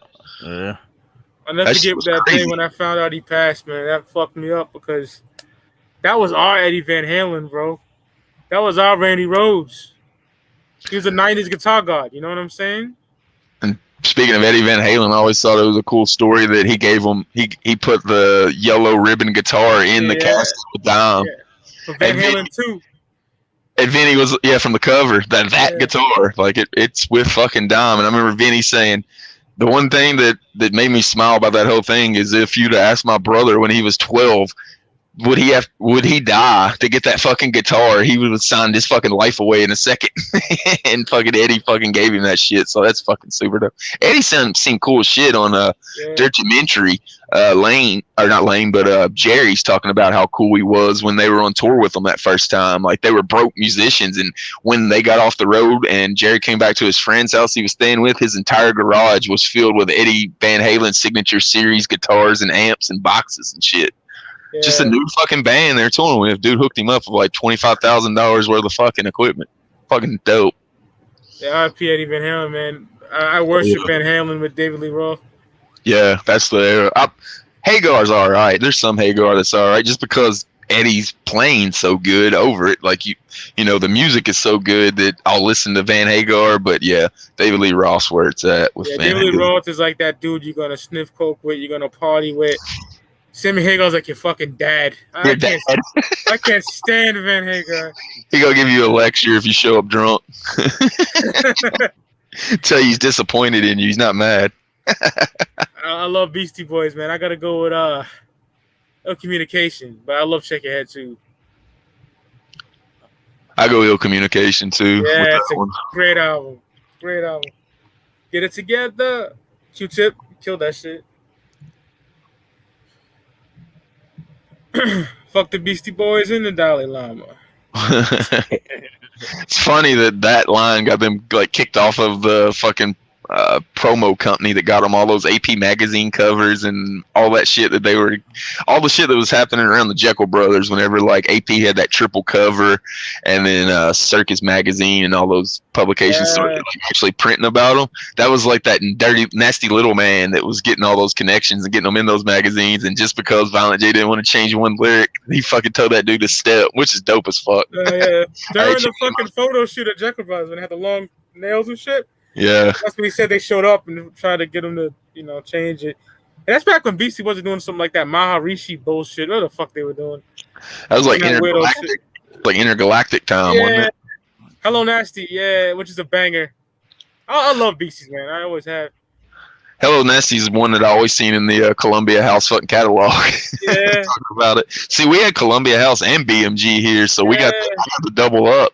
And you didn't have to give them like a social security number or a fucking bank card number or anything. I was like a fucking 14-year-old kid. I just make up a name, send off that card, go to like Winn-Dixie Groceries and go to the magazine section, get like 4 more of them cards, wait a month and send them out again. And then you don't pay and they don't have anybody's actual name. So you just got, I had to get at least 60 CDs from them fucking dudes.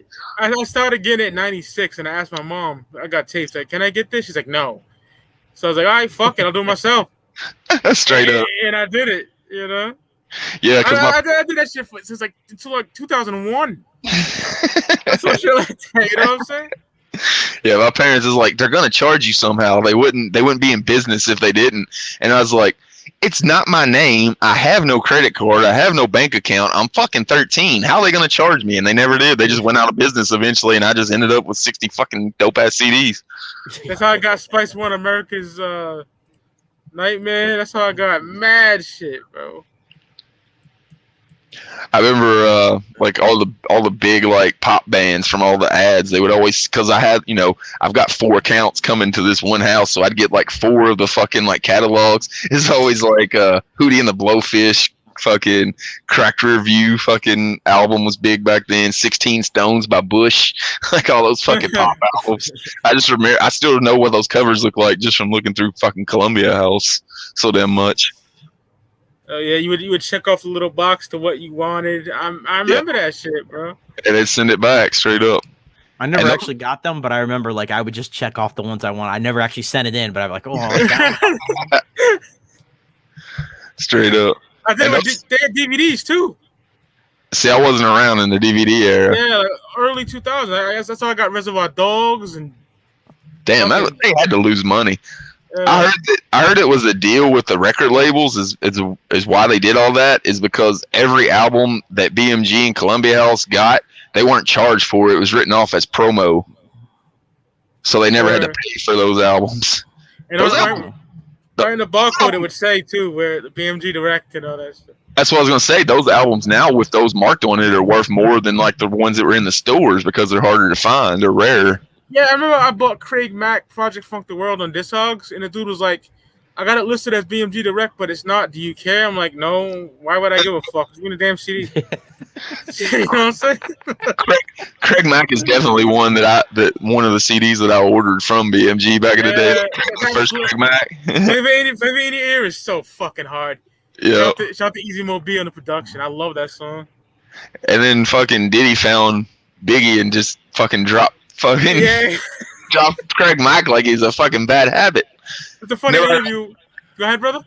Never heard a thing about him since then. Dude was fucking on fire, and then fucking Biggie hits, and like dude just gets dropped. He went MIA like light. Just like what happened to that dude? It's a funny interview when they're talking to Biggie, and they asked about Craig Mack, and Biggie's like, "Fuck that dude. I don't fuck with that dude." Yeah, I was like, "Oh damn." Biggie was on the fucking remix of that fucking song. Yeah, he bodied that shit. Yeah, he did. He stole the song from me. One, I get mine the fast way, ski mask way. Ransom notes, far from handsome, but damn a nigga tote. What you tote? More Guns N' Roses. It's just hard. Yeah, he went and stole Craig Mack's biggest song from him on that remix and made it his. And then took his spot on Bad Boy and all his fucking money. I think Craig Mack had a second album that wasn't that good, but it wasn't on Bad Boy, obviously. Like 97 it came out. And by that time, I'm listening to Wu-Tang Forever and War Report from CNN. Yep. Blanco, shit like that. And then by 98, fucking It's Dark and Hell is Hot dropped. And my God. Every other rapper fucking shook with fear of that shit. He changed the fucking game. You had that shiny ass Diddy rap and all that bullshit going on, like Montel Jordan and Mace and fucking DMX kicks all the motherfuckers and steps right on their neck and kills them all out of the game. You get at me, dog. They're slamming the Timbs together. Let's take it back to the streets, motherfucker. That shit was hard, bro. And like I said, every fucking vehicle that passed by was playing X. It was weird, bro. I loved it though. He took over, man. Like just in '98, just all of a sudden, it was "Get Off Me, Dog" at first was like the one that hit first, and then that fucking Rough Riders anthem came out, and everybody that had a nice car fucking was bumping Rough Riders. Yeah, stop fire. You had dudes like black dudes ordering the Rough Rider bandanas with no shirt on, walking around the project like that, like that DMX. Wearing dog chains and shit. Niggas buying Kawasaki's and shit. Like, oh man. Riding around on crotch rockets. Straight up. That Rough Rider era was important, bro. Yeah, it was dope because, like I said, all the rap had after Tupac and Biggie got murdered. Fucking everybody got scared, and rap got really fucking soft there for a year and a half. Throw your rollies in the sky. Fuck that shit. Yeah, like P Diddy was the fucking biggest name in rap. If he had to co-sign you back then for anything to happen until DMX fucking knocked that shit out. Then all the hardcore niggas started doing Puffy tracks like Mike Geronimo and shit. I didn't like that shit. They're just trying to get on MTV and get some money. They follow the trends. That's why I'm so glad that fucking DMX knocked that trend out because all the good rap, like eventually, like even fucking Nas, he was in shiny suits. Yeah, he was. He was doing some jiggy shit, some shit. Even like the top fucking rappers were going that fucking direction, and I'm glad fucking somebody grimy came back and fucking took it back to where it's supposed to be. And then after that, you had to fucking match his intensity, or it just seemed like you were fucking corny as fuck. That's that stick-up kid music. You know? We talked about that fucking Rough Riders Chronicle, talking about him teaching his dog how to rob people. Yeah.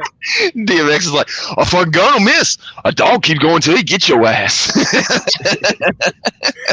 R.I.P. Boomer, his dog Boomer. Like, fuck yeah, man. I love pit bulls.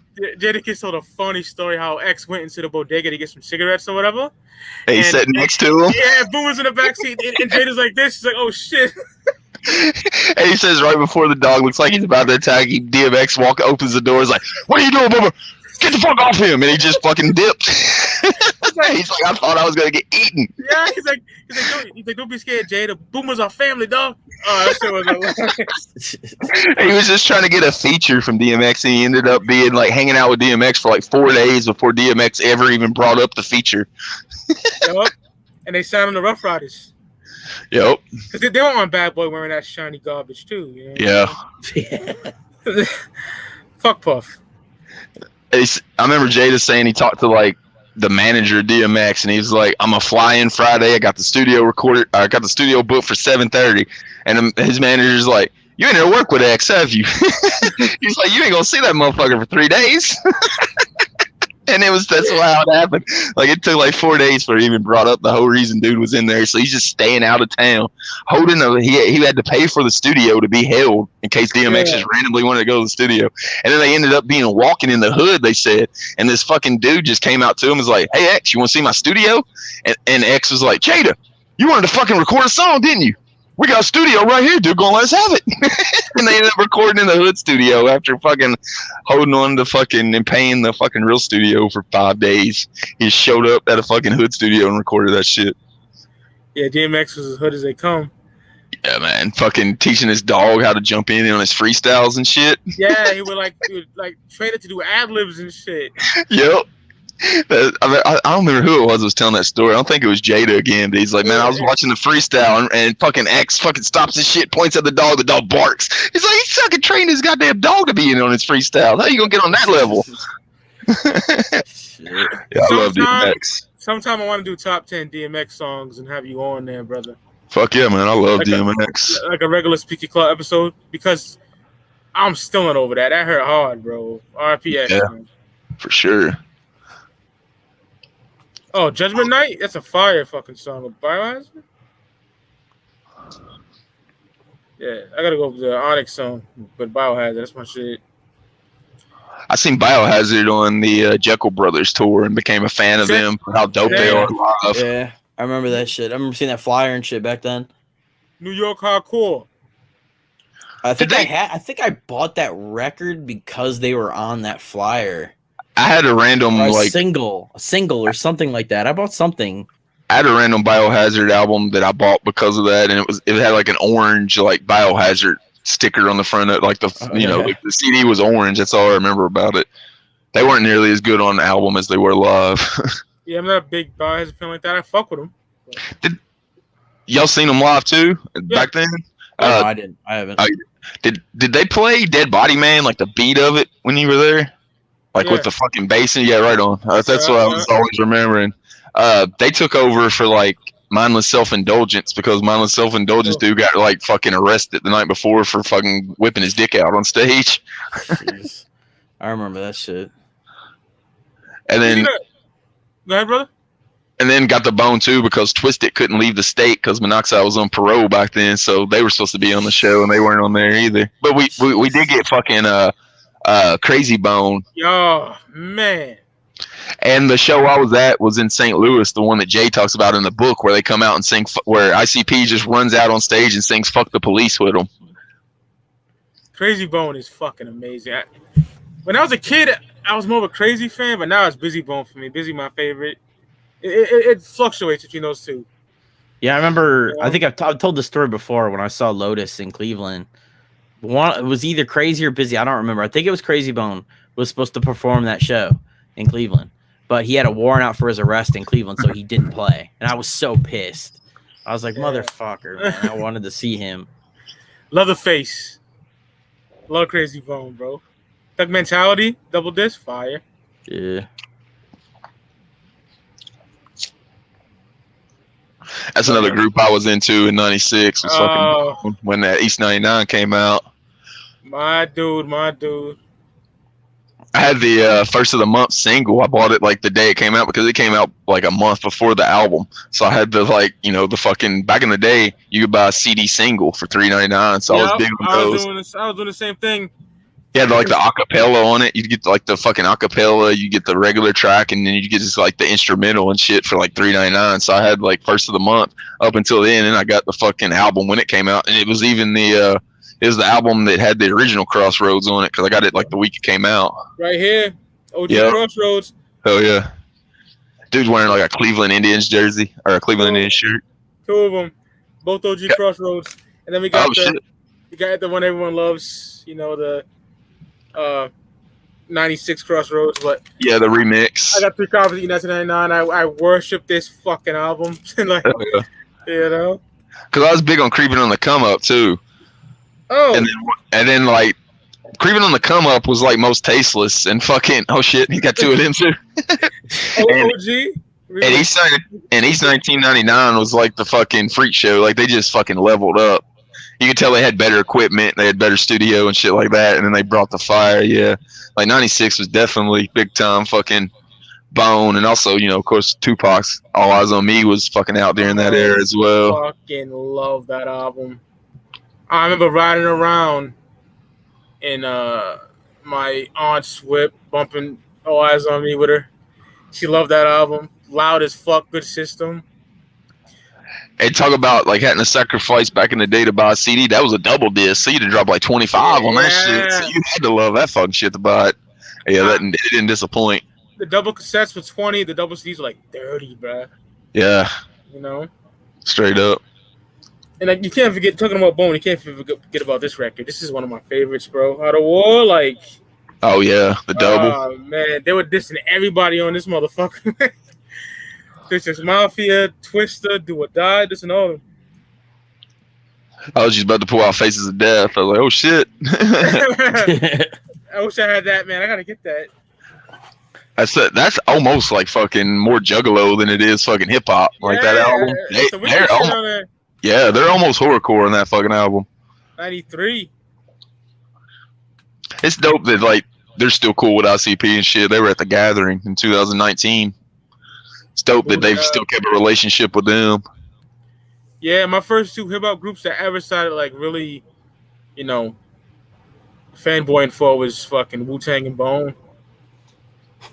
Fanboying for little Mike having their posters in his room. Yeah, all that shit, yeah. Everyone liked Bone.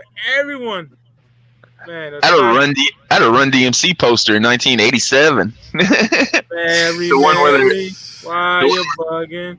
They're like sitting on a Cadillac. It was for like a Cadillac giveaway at fucking a sports store because it was promoting like their fucking Adidas shoes and shit. Yeah, I love Run DMC. Yeah, they're one of my favorite all time fucking bands, man. Just their style is so much different. Going on stage at Live Aid. Fire shit. Without them, I don't know if rap ever happens on a mainstream level. Because they're the ones that, you know, I've even talked about it. They, especially with that shit they did with Aerosmith, it brought fucking hip hop to a whole nother level. Yep. Big facts.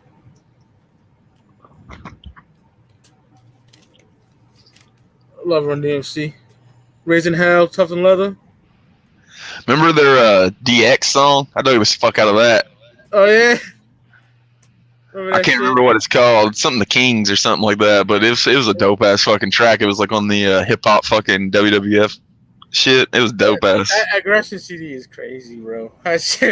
Cool Keith and fucking ODB, I think it is, for Mankind. And The Roots. I love The Roots. The Seed or Nerd Provider. It's not ringing the bell, brother, to be honest. What is it? The Roots, The Seed or Nerd Provider. I don't know. It's not. Yeah, it's not. You know, adjusting right now. But Dude for Love and Money, I love that shit. Easy killed his verse. Yep. Standing on a corner, straight slinging rocks. Oh shit! Because the motherfucking cops. So I dash, the ducks, and I hide behind a tree, making sure the motherfuckers don't see me. Shit is so hard. Hell yeah, he had that laid back. I mean, dude's not coming with bars like anybody or anything, but just the delivery he had and how laid back he was. Oh yeah, that dude was like the epitome of like a gangster rapper. He was real. He was the one in NWA that was the gangster. Yeah, Kelly Park, Compton Crip. You know what I'm saying? Yeah, I mean, fuck. What got that album put together was him hustling, fucking crack and shit. Yeah. Like without him doing that, fucking NWA might not even exist. Not Juggalo, but definitely an unpopular opinion. I like Niggas for Life more than Straight Outta Compton. It's just grimy, dirty shit. Love that album. I don't know if I've ever really compared to see if I had a favorite or not. I think the second one sounds better for sure, but just the straight off the street mentality of the first one. Fucking, I probably got to go with it. Yeah, not mad at that at all. But Niggas for Life just got that, real offensive shit. That got bitches mad. Still Loris Tucker and shit. Just one less bitch, to kill a hooker. The titles like that, bro. Come on. Hell yeah. Mike knows I like that ignorant shit. So. Yeah. Niggas for Life is so ignorant, bro. They pick up a prosy, they kill her after they fuck her. Like, just. I'm not saying I condone that shit, but it's ignorant. Oh yeah, no, we know. I mean, we're talking about Juggalo shit here. Like, come on, we all know. And then I don't think people really realize how big of a deal it was on Natural Born Killers off Murder Was the Case when fucking Cube and Dre linked back up for the first time, because it looked like those dudes weren't ever going to work together ever. And then fucking Natural Born Killers come out, which is one of my fucking probably top 10 songs ever. Yep. You get white America mad because the Cube line about Reginald Denny. Fuck Charlie Manson. I hit him with a brick and I'm dancing.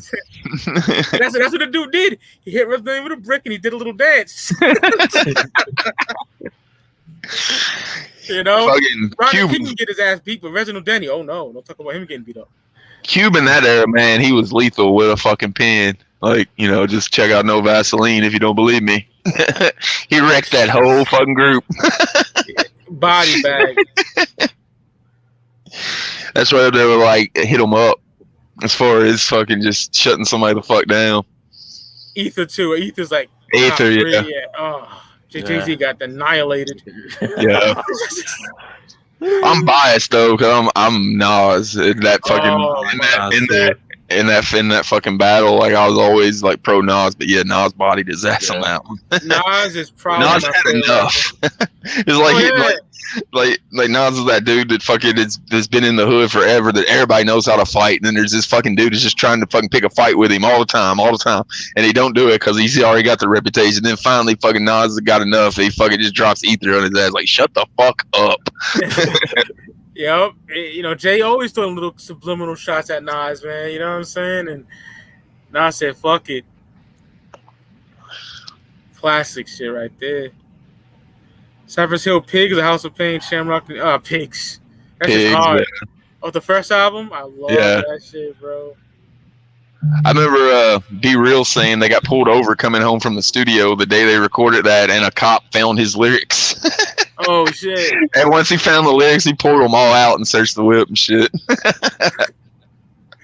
That's great. Yeah, those first 4 Cypress Hill albums, man, those are fucking classics to me. The production on them is what makes them so good. Muggs, bro. Yeah, Muggs is the one I always say whenever somebody asks me who Lex needs to work with. Muggs. That'd be fire. Fuck yeah. Muggs still got it. He's dropping so many fucking albums recently. Yep. I watch what's that fucking show that Be Real has? The Hot Box. Yeah, I watch that shit all the time. He's got some good guests on there. Yeah. Fucking Sid from Slipknot is the only dude I've ever seen that smoked B Real out to where B Real had to tap out. Sid brought 5 of his own joints. Have you seen Joe Rogan? Yeah, Joe Rogan got blown the fuck out. Rogan got fucked up, bro. It's hilarious. It would be so high. We're like, wow, I need to. There's times when I'll be smoking and I put out the blunt and say, I'm good. I'll finish it later. You feel me? Joe Rogan was done, bro. He was. So was Jamie Madrox when they were on there. Like, he just sat in the back seat and didn't say a word, not one word the entire interview, and he's just back there blasted because he don't smoke very much anymore. And fucking B Real gave him that goddamn like alien weed and fucked him up for that whole interview. I've never seen theirs. I've seen Violent J, but I've never, or ICP, but I've never seen Twisted. He took it off. I don't know if it's back up because I was going to use it for Generation Twisted, and it was off there, so I don't know if it's back up or not. Juggalo would re-upload it, but I don't know if it's up on B Real's actual shit. Huh. Wonder why he took it off. Maybe Jay made him do it whenever they interviewed him. All right, here's our conditions. Yep. Take that shit off. Take that shit down. Welcome y'all to this one. I got one more unpopular opinion I've been saving because I thought we were going to talk about the 20th anniversary of Tales from the Lotus Pod. Oh hell yeah! I wanted. Yeah, I was gonna get there. My unpopular opinion is I don't like that album. What? I don't like that album. Goons Clout Gallery. Shut it down. You should have just pulled him off for a second, Mike. Just on like exit, remove. I got 3 reasonings. One, Isham was supposed to be there. I want to talk about that kind of thing. And once Isham wasn't there, it was a disappointment. Yeah, Also, I liked Echo Side. I liked Echo Side just being Twisted in ICP. So whenever they added Blaze and Mars, I didn't like that either. And then the third thing is the record seems like it was written by dudes that took 2 weeks to study voodoo. Like they, and that's what it was. Like Mars brought in some random books. These dudes looked it over. It's a middle school. I was gonna say it'd be even worse if Mars wasn't there. It's a middle school goth kid's rendition of voodoo. He's getting some heat now. I mean, it's my unpopular opinion, but you're gonna get some X-Pac heat on this one.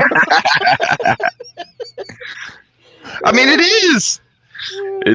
They had a middle school level education of voodoo and made a whole record about it. I thought I was gonna get some major heat. Thanks for taking it off. That's in my top 3 weakest shit albums ever. You're fucking bugging. It never connected with me ever. It's never an album. You're one of the downest ninjas I know. But man, Brandon, what the fuck? I mean, it's not the Lotus I wanted. I wanted Isham, ICP, and Twisted. And then once Isham wasn't there, I wanted ICP and Twisted. And then it became not them. Look at the comments. I always thought you liked that. That is wild. No. Man. I mean, anytime it was on UFCD, I was always voting for the opposite song. Yeah, I think it's overrated as fuck. I mean, I'll give you overrated. Because there's some stuff I think is fucking awesome, but I still think it's overrated. Like, even sometimes the best shit that I love, I'll say, it's overrated. So I will give you overrated. Black Magic, get fuck out of here. Hurt myself. I still love the album, like I said, but I still, even stuff that I think is number one, I can still say I think it's a little overrated. Fat Jesus, I agree. You know who agrees with you? Boo this man. You know who agrees with me though? Violent J. Yeah, he does. What the fuck you know though?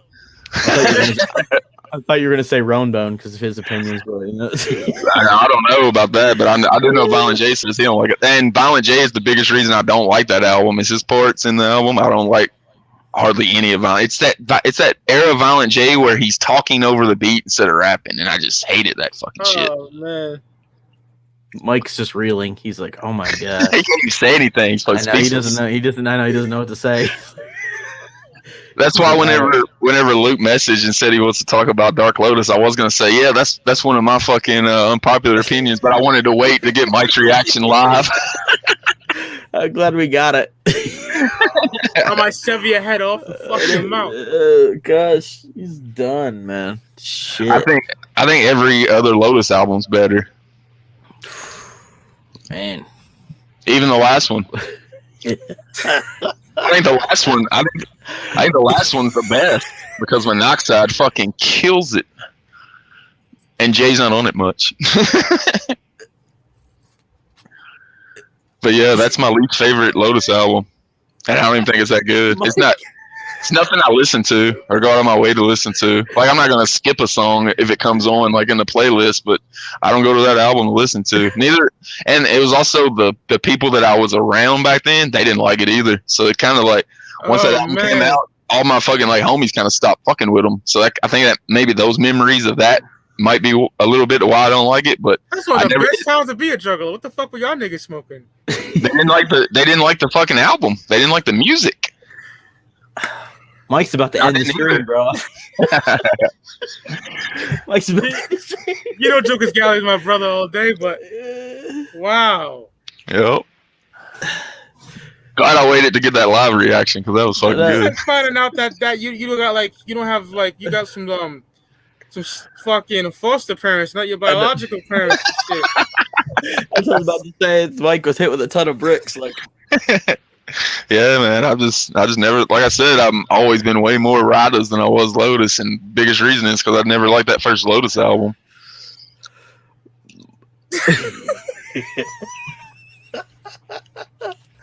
And then also the fucking albatross of them re-releasing it with ABK that does not fucking bode well with me either. Yeah. So I mean that album just for me it's not a classic at all. Whew, man. What a revelation. What a twist. I had always thought that, and then whenever I read Violent J's book and he's talking about how Mars brought in the whole like black magic voodoo thing, I was like, well, that makes sense. That they had about 2 weeks to figure out what the fuck they were rapping about. Yeah, Mars. I didn't read that in the book, but I saw Mars did an interview and he talked about that. He talked about how Jimmy Madrox didn't want it. Madrox didn't want it. Yeah, Jimmy Madrox did not want it, but Jay which is weird. Yeah. I know it is really weird. You think it would be the other way around? Like Jay's kind of the religious dude that wouldn't want it, but yeah, Jay was all about it, but Madrox did not want it, which is so fucking weird to me. It's like what? I think Madrox didn't want it because ABK was supposed to be the sixth member, and that was his boy. And all of a sudden, Violent J brings in fucking Mars, and he's like, "Yeah, I don't want to fuck with this dude." I remember him even saying it, like just all of a sudden, Mars showed up at the studio, and they were like, "Who the fuck is this guy? He's in Dark Lotus now, I guess, huh?" Yeah, something I wanted to talk about when I was thinking about this is like an alternate timeline where fucking Vampiro is in Dark Lotus. Like, what the fuck would Lotus even look like if Vampiro was in Lotus? He got that shit tatted on his wrist too. Yeah, he got it covered up, but yeah, he had it. Oh, doesn't he say that? Doesn't he claim Lotus in that fucking intro on that Twisted album? Doesn't he claim Lotus? Yep, I truly am a jug of Lotus. Yeah, there you go. Yeah, but yeah, then he said somebody asked him. He was doing because he does these live streams all the time on Facebook, and somebody asked him like, why did you cover up your Lotus tattoo or whatever? And he said something about they lied to me. He said something like they lied to me. No, nobody knows what the hell he was talking about, but you can't rap. Yeah, he had like that. He was almost signed to Psychopathic because he was in that rock band or whatever that he had. Ministry. Yeah, and the ICP almost signed him to Psychopathic, but it didn't happen, obviously. I love that intro before Pendulum's Promise when he kills himself. Fire. I've always liked Vampiro, but like, I liked him in the ring for sure. Yeah, like what the fuck would Lotus be like if he was on there? Like, would it change the sound entirely? Like, would it be more rock, or like what the hell would that look like? Or Isham, for that matter. Like Isham, what if Isham was in Lotus? It would be fabulous. But like Vampiro, you heard how fucking much struggle he had just to get that intro out on that Twisted. Remember on the Forgotten Freshness where they're playing that and Jay's like telling him what to say and he's fucking up? Like, I don't think Vampiro was on so many pain pills back then. I don't think he'd have been able to put together sentences, let alone rap. Yeah, but he wasn't like, he was like in like a kind of like a punk band, like Misfits type band is what he was in. So I guess it maybe had a little bit of a rock feel, kind of like Mars was, because Mars was in Ministry. Yeah, I don't know, but that's wild. And like if Isham was in Lotus, that would have been pretty wild too. Like, and that was Isham. That was like prime era Isham too, like 97, 98. He wasn't putting out like shit like today. He was fucking still in his fucking wicked shit bag. Yeah, I mean, it also makes you wonder what it would be like without the Mars influence, but with Isham instead. Like, I don't know. It'd have been more old school Detroit fucking grimy shit, I would assume. Yeah. I've been crazy. But now that I dropped that bomb, what do y'all think? You said you want to talk about the 20th anniversary. The greatest psychopathic released, in my personal opinion. Top 3 wicked shit. Classic. My eyes. Yeah, I've always fucking loved the Mars version. Red Cross. Yeah, and actually the first time I ever saw ICP was Lotus Show. So Fuck yeah. Yeah. Hatchet Rising, my favorite tour of all time. yeah, I've always been a fan. So I don't know, Brandon. I don't care for either version, and Juggalo Family's the only one I really dig from that whole fucking album. Oh yeah. Juggalo Family's dope. That's the only one that I'll seek out to listen to for sure. The rest of them are just, like I said, middle school era fucking golf kids talking about voodoo. Mike is still stunned. He's he's questioning reality right now.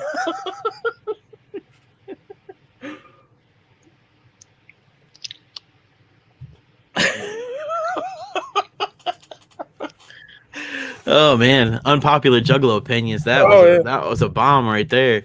Hell yeah. That's whenever we said that fucking we both like Rada's more than Dark Lotus. I was like, wait till this one. Wait, I got an even bigger one coming up. if people are hating on that. But yeah, I mean, I don't give a fuck. I ain't worried about my Juggalo card. Ain't nobody pulling my shit. So Yeah. I say that way. You know, if I say I like something, I like something because I ain't afraid to tell anybody I don't like their shit.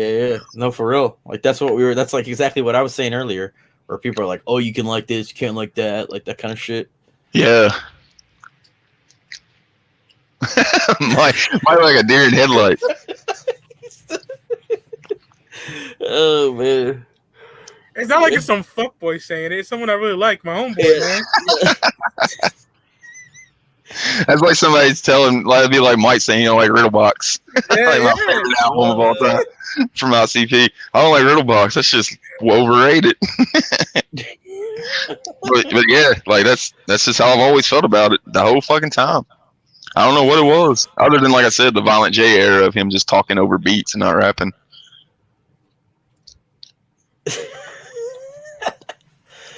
Shit. Who did Dark Lotus? Who produced that album?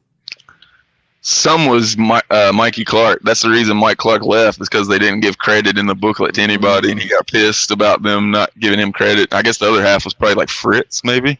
Yeah, it was Fritz. That's right.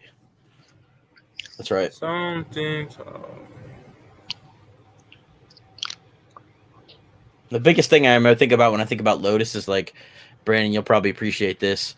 Back in the day, like way back in the day, like people were like on message boards and like on like Juggalo News and shit like that. They were like posting like people's experience of listening to the album, and people had like these like supernatural experiences. You remember that shit?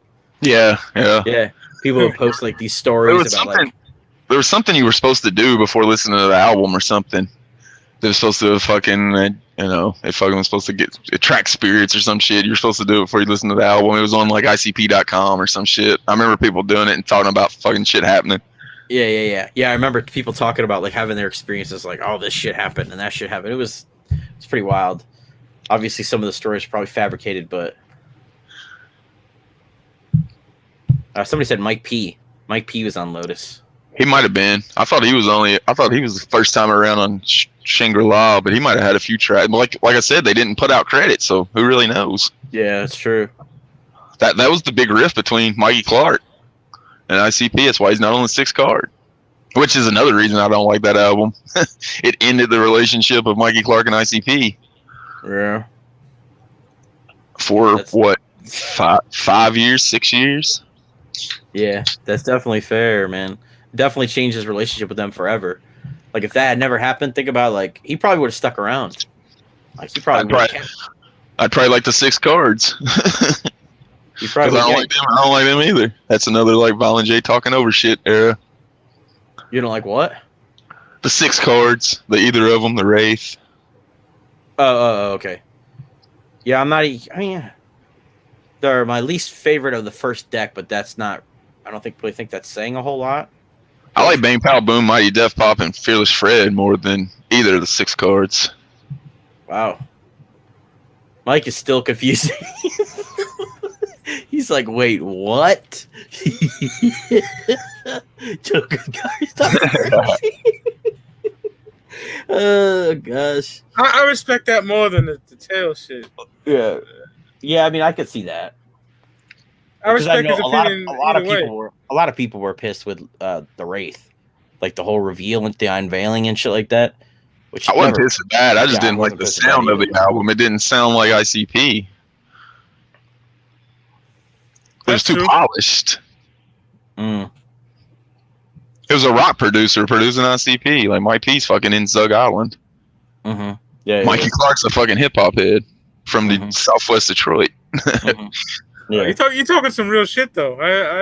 I see that shit. Yeah. Except the Lotus part. Yeah. Yeah. No, I mean everybody else loves that fucking album. I'm not gonna I'm not gonna tell people they're dumb for liking that album. It's just my personal opinion. That's why you call it an unpopular opinion. Exactly. You know other people love that shit, and you know it's unpopular or whatever. Yeah, that's like the definition of an unpopular opinion. Other than talking shit about like the first 5 cards, that probably is the biggest thing. Go Google search unpopular opinion, and Joker's Gallery's face is right there. On Jugga Wicca with Lotus by it. That's funny. I don't think any of them dudes like doing Dark Lotus. Like if you were ever at a gathering when they did Dark Lotus, none of them knew the fucking lyrics. Like nobody knew the lyrics. I mean, I think Twisted like it because they still perform it sometimes. I think they like the money they make from it. Maybe. I don't know. I don't know if I would perform it. I don't know if I would perform it if I didn't because you're going to get shit from people. You know what I'm saying? So, I mean, I don't know. I mean, Madrox or Monoxide's on record saying that they didn't enjoy the recording of it. He was like, it was just, you write a verse, go record it. There was no cohesiveness or anything like that. And Jay's even said that, remember, they would have to like beg Twisted to come for Dark Lotus sessions and shit when he was talking about them not wanting to do stuff on that interview. So, Siznak in the chat. It's good. My fucking brother right there. Gotta get him on the 2 dope fucking top 5 songs. Hell yeah. Makes when time permits. Fuck yeah. Hell yeah. So I guess like top 5 Lotus songs is gonna be pretty hard to do. I got 5. I mean, I got Lotus songs I like. Like I said, I like the other albums. Hey yo, Sis, Joker's Gallery don't like the race, so there's somebody else you could enjoy the hate on. Would Sis like the Wraith? No. Oh, he doesn't. Okay. Even another unpopular opinion is I think the remix albums of the Wraith sound better than the actual ones because they sound like fucking hip hop albums. Fuck out of here. Especially Hell's Pit. Like you got Isham producing on that shit. Fucking, it sounds like a hip hop record. It doesn't sound like a rock dude making a hip hop record.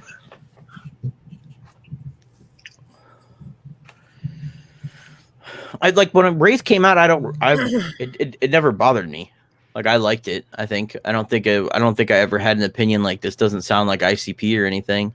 I don't really listen to the Wraith at all anymore. But like when it came out, I remember, it didn't bother me anything. I liked it. Hell's Pit, I was kind of late on just because like that was when I was like getting into punk and like doing punk shows and shit. So Hell's Pit I was a little late on, but it was like I think that's why I started to phase out a little bit. I still thought Hell's Pit was okay, but it wasn't that magic of like the other cards. Yeah, for sure. It didn't have that feel to it for sure. Mm-hmm. As I get older, I could definitely agree with that. They're not fucking with the first 5 cards. Nah. My favorite song from the entire first 6 era was the one on the sampler, Simple and Blunt. That's my favorite song from either Wraith album, and it's not even on either of them, but it came from that era. That's my favorite song of that era. And somebody was talking about the Wraith, Hell's Pit, and Shangri-La, and they were talking about how it doesn't seem like people enjoy them as much. I don't think there's any 10s on either of those albums. Like you go back to Riddlebox and Malenko and shit like that. There's fucking class. There's 9s and 10s all over that album. Like the Wraith, both of them are made up of 7s to me. There's no there's no song that stands out to me from the Wraith or Hell's Pit. I'd say CPKs. That song always sticks out to me. I agree with the Wraith. I'd say the Eye Unveiling, but I know people hate that track for other reasons. But I don't know. I remember that track gave me goosebumps the first time I heard it. There you go. And I don't agree with that. I agree with that, except for Marvelous Missing Link. I'll put them behind the Wraith. Yeah, those are fucking terrible. They're but garbage. I agree with the rest. Yeah, garbage. And I think I figured out why those suck so bad. Is obviously Young Wicked's on there singing all the time, and he's a really good singer, but it doesn't give you that fucking creepy, wicked, insane vibe of Violent J singing off note.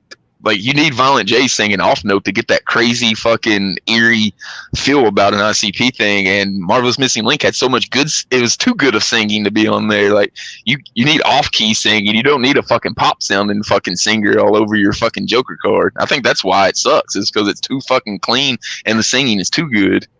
When I did my ranking, I haven't listened to them since I did my ranking. So when I did my ranking, I re-listened to all the Joker's cards. And what I remember, I think, from my notes was that, like, some of the songs weren't bad, but then the hooks were terrible. Like, the hooks ruined a lot of songs on both of those albums. Yeah. That's what I remember, because I haven't listened to them since then. That was, like, 2 years ago, 3 years ago. Who produced those albums? Was it just Young Wicked exclusively? I think. I don't know. Yeah, I think so. I can't really... That's what I always heard. I always thought it was funny when Violent J in interviews was like, people really love those albums. I'm like, really? Since I've been hating on Dark Lotus all night, I'll go ahead and add another bit to it. Whenever all the shit went down with Young Wicked, I said I would gladly... Mike's ready to pounce. Mike's bracing himself. The whole show. After Missing Link came out, and then after all the beef came out and shit, I said I would gladly sacrifice Dark Lotus to keep Young Wicked the fuck off any other Joker card. Just to make sure that he ain't the dude producing it and singing all over it, I'll sacrifice Lotus for that. I mean, Lotus is already sacrificed, so it's already gone. Yeah, but I mean, that's what happened. That's why it was sacrificed with him. Yeah. I was like, I'll gladly. I said I would gladly I'd sacrifice Dark Lotus to make sure that he's never fucking producing another Joker's card. Yeah, partially him. I don't know. I think they were already having some kind of beef behind the scenes. Because I've said this before, but I don't totally believe that the Young Wicked thing is what, like, I think it was the excuse publicly to say all the things that they said. I don't really think that that's like what all the beef is about. I just can't imagine that's like the crux of the beef. Yeah, it seemed really weird that Jay would be that shook up about his fucking niece, like getting some fucking skins from a dude that supposedly he likes well enough to be on his record label. That they both said were like their best homie. That like he said, I loved him. I treated him like my brother. Like, then what's the problem? Like that's my thing. Where I'm That's always what never made sense about that story. It's like, man, you're that upset that this dude's with your niece, but yet he's like your fucking protege. Maybe don't let him live at her house. Yeah.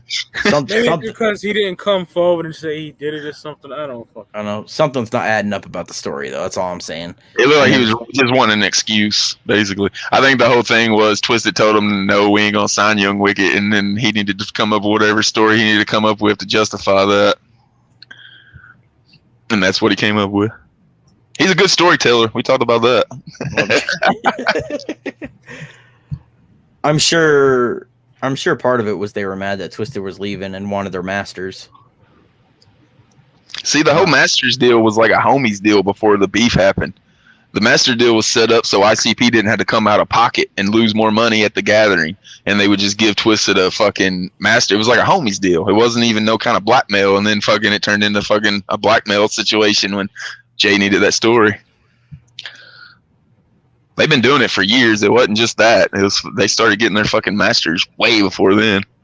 That's why they got 4 or 5 of them now.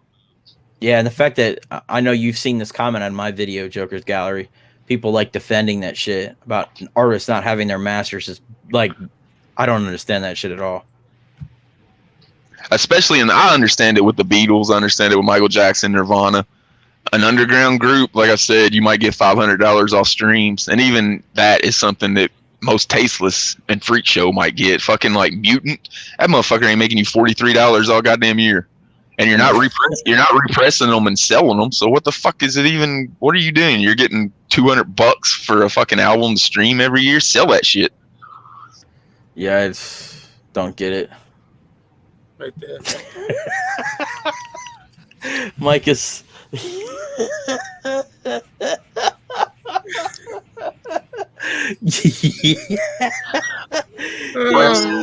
I ain't worried about anybody pulling my Juggalo card. I was at the fucking first gathering. Yeah, I mean that's anybody else 36 hours on a Greyhound to get to Hallowicket? Yeah, you're like the only person I know who went to the first gathering. That's dope. I know. Scotty D was there. He's been to all of them. Yeah, I don't really know Scotty D though. Yeah, I know of him. There was only 6 fucking acts the whole fucking gathering. It's crazy. That's how I got Blaze EP. My boy Steve got it for me. Psychopaths from Outer Space, dumping. Yeah. Dumping. The first Riders performance ever was that gathering. That was my favorite performance of the whole fucking thing because the ICP one got shut down. As soon as they hit the stage, fucking Juggalos rushed that shit and tore the fucking stage apart. So like Twisted was good because they fucking debuted a few freak show songs, but fucking Riders played every song from Dumping. That's all they had out. So there was like 8 Dumping tracks. It was fucking sweet. Misery was there. It was dope seeing Misery. That's fresh. Cottonmouth Kings was there. It was Johnny Richter's first performance with them. KMK. Yay.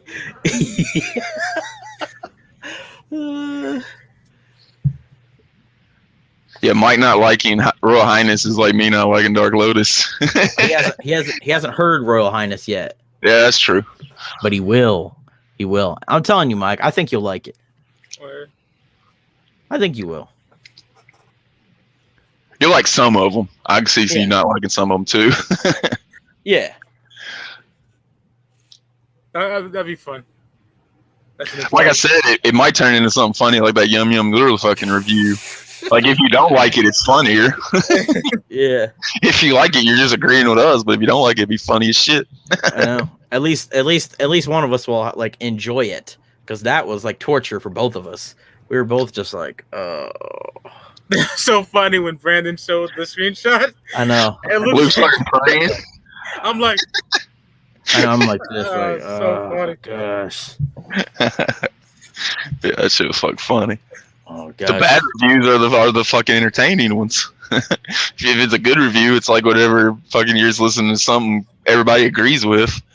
You're like, yeah, that was dope. Let's move to the next track. But fucking literally like, I was tearing that shit apart. That was fucking I might edit that and put it up.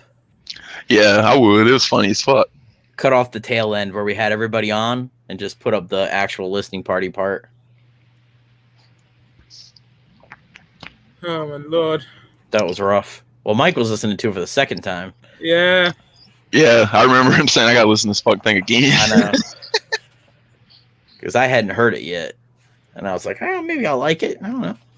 It was so funny with that yum bedlam this way comes or whatever, and Luke's just like trying to figure it out. It was so funny.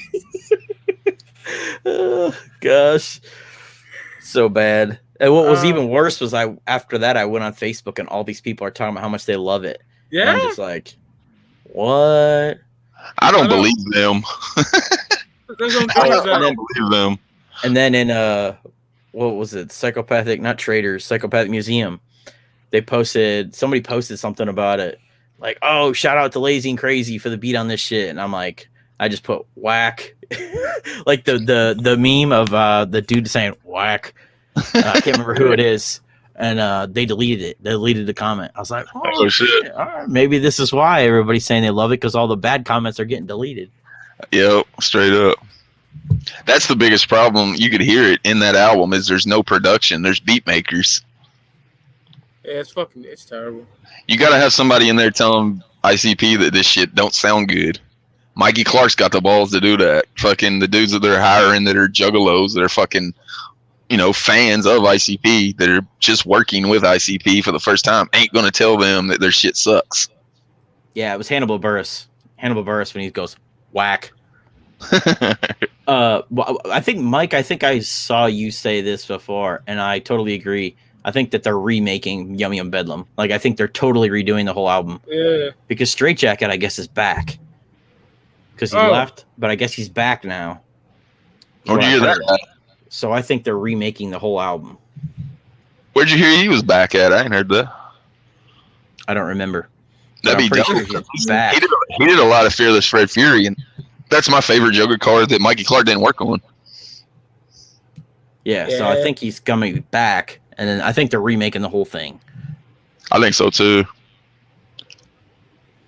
Because if you think about it, what was that fucking song? Ding Dong Doll was supposed to be a single off that album. And then whenever they put out Yum Yum's Lure, they took it off of being a single and put it on Yum Yum's Lure. That's one of the songs that I heard. I was like, this ain't bad, man. Right now, I listened to it again, like, fuck this song.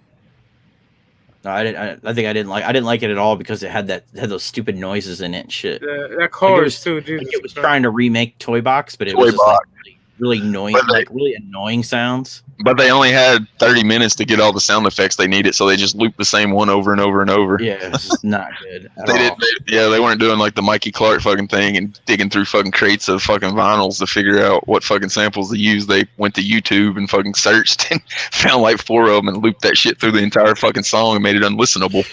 Yeah, it was bad. Plus, it was supposed to come out on Christmas, bro. We're 7 months later. Like, and there's no pre-orders, there's no anything about the album. Like, what have you been doing in 7 months? You have to be remaking the whole album. If it doesn't come out at the Gathering, they're remaking the whole fucking thing for sure. Oh yeah, that or like on Christmas Day. Remember that? Like, fuck you. And then February 2nd, the first seed drops.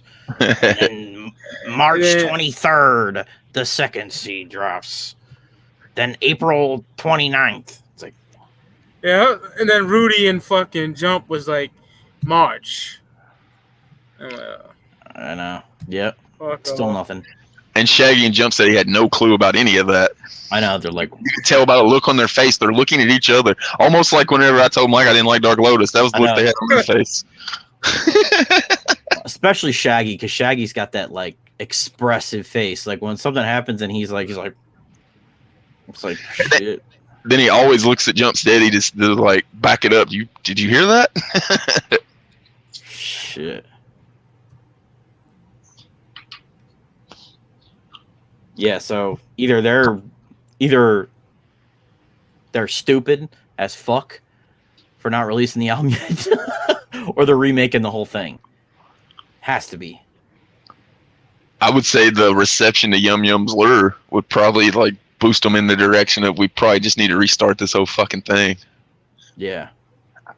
There's probably songs that they kept out that they really liked. Like Jay was talking about that one song that was going to be like the best anthem song since like fucking The Show Must Go On. Some kind of clown was in the title. Like if that song's not on there, then we know they redid the entire fucking album. Yeah. Clown Walk. No, Clown Walk's the one that's already out. Clown something. He said it was like an anthem that was going to be the best one since The Show Must Go On. So if that shit ain't on there, then they just rebooted the whole fucking album. Yeah, we'll see. We'll see if it's the best anthem. I liked every fucking flow that Shag spit on Yum Yum's Lure. You like as what? As bad as that album is, every fucking flow that Shag's had was good on that fucking album. Yeah, that's part of it. Especially because that's the other thing. It's like they haven't even talked about it in like so long that it just makes me think that they're just redoing the whole thing and then they'll start hyping it again when it's close to being done. But at this point, if they say it was coming out October 31st, would you believe? No. So why even bother saying it at this point? Hopefully they've taken the advice of all of us saying don't fucking announce shit till you got that shit ready. Because, like I said, even if they do announce shit, ain't nobody gonna believe it until they fucking have it in their hand. Yep. They need to drop Ding Ding. They need pre-orders even. They need to drop Ding Ding Doll off the album, please God. They did. They said it was just part of Yum Yum's lure. Yeah, Jesus Christ. Yeah, that song was bad. It was annoying as fuck. Yeah, I don't know. I hope they're remaking it, because if it was anything like Yum Yum's lure, it's going to be the worst Joker's card. Well, you know those tracks were just Yum Yum Bedlam tracks. Oh, yeah. The Yum Yum lure came out of nowhere. They hadn't fucking planned on releasing that. So all they did was part of the seeds that Jay was talking about. Yeah, or that. But either way, tracks that they were going to put out in either the seeds or Yum Yum Bedlam were those fucking tracks. And that's scary to think that them niggas thought that was Joker card worthy. Yeah. I would like them to come out and say that they rushed it like they did that other song. What was it? The Blob or whatever. They were like, that was the worst song we ever had to put out. We fucking didn't have any time. The Grump. That's what it was. Like, I respect that. Like, say that. Don't tell me you think that shit sounds good, because that worries the fuck out of me. Yeah, I know. I love the smell of the rain. Come on, bro. I haven't heard the new Bloody Brothers song. Wasn't there a Bloody Brothers song that came out? You were supposed to get the CD whenever you went to the Hootenanny, but I didn't ever see a CD or anything. Yeah, I haven't heard anything about it. I don't know if they didn't or not. They did give the coins out, though. I've seen that. Yeah. Yeah, I wonder who's going to get that Supreme Juggalo status. I seen Whipstick at that fucking concert. yeah, he was there. Him and Rick Moore were there. And according to fucking what's that fucking Adam 20 No Jumper, that's the dude that's feuding with ICP. I know. That shit was funny, man. I really wish somebody would have saved the AXE on No Jumper. Nobody got the footage. It really sucks. I wanted to see it. Damn, they didn't even get it? I don't think so. I haven't seen it anywhere. No, I haven't either. I watched it as it was live because the dude in my comments when I posted about it going down was like, if you want to watch it, you better watch it live because they take that shit down. Yeah, I know. It sucks. I should upload the footage of them on there. Fun Time Guys on No Jumper, because I don't think anybody has it else up. So I haven't seen it. You had to send it to me for me to see it. Yeah, I only got it because Whip hit me up. Was like, "Hey, record this and give it to me." I'm like, "Oh, all right." Axe got love. Like whenever they came on, the dude that was sitting on like the right side of the table was like, "Man, this shit's crazy. I heard this shit before." And then they was all like nodding their head. They wasn't nobody talking shit. What song did they put up? Smoke. Okay, that's probably a good song for Adam 22. Yeah, they were all digging it and shit. And like I said, that one dude said he heard it before. That's cool. Smoke. Just fire. They need to do a fucking album show like Wizard of the Hood with that fucking album. Have the background changing behind them and shit. Yeah, that'd be dope. I thought that's what they were going to do whenever they did that stream, because they said they had been working on it. And I was thinking it was going to be like, you know, the background changing behind them and shit. That would be super dope. Yeah, that'd be fire. Save that for Camp Zool. I do like the for real. I did like the location they had for that though. That was a really cool like stream that they did there. Their streams are the best ones for sure. It wasn't like that closet that they performed in for everybody else performed in. That everybody else had that super tiny ass stage that they were in. Yeah, like M&E's headquarters and shit. Yeah, whatever it is. It's like they're performing in a goddamn closet. Yeah, like especially whenever you got three dudes the size of Axe up there. I know, man. It was Bill wears the goddamn 5XL. Holy shit, bro. Like the two of them had to stand in the back, and the one rapping had to step forward, or they all wouldn't be able to fit in the screen. I know, fucking hell. Are they like tall guys? 'Cause I know y'all met them. Carver's the biggest. Joe's not that tall. It's Joe, Bill, and Carver. Carver's a big dude. They're not like ICP size. Like ICP surprised the fuck out of me how big those two motherfuckers are. Yeah, like, me too. Jay. Like I knew Jay was big, but Shaggy's fucking like 6'3" himself. He just looks little standing next to giant ass Jay. I know. I want to end this at like 2 hours and some change. Damn, we've been on 2 hours already. Fuck. Yeah, we had a fire episode. You know, Hell yeah. bombshells were dropped. I know. They were. It was fire. Hell yeah. Hell yeah. So, you know, Goons Club Gallery every Thursday, 5 piece on motherfucking Figure Lovers YouTube channel. Got Right. Evil talking about the top 5 Violent J songs on the next episode. That shit was dope too. And anything y'all want to promote? You know, Underground Catacombs or that fly shit? Yeah, undergroundcatacombs.com. Underground shit all day. Legionrealm.net. Go pick yourself up a pre-order for Grant Us Eyes out July 23rd. Luke the Goon on YouTube and Twitter and Instagram, wherever else. Yeah, I'm good. Nothing for me. Just choking gallery. Alrighty. So, see y'all next Thursday, whatever the fuck. Been the boys. I still ain't got my chain. I'm the out of the chain group. Goons Club Gallery. And we off this bitch. Peace.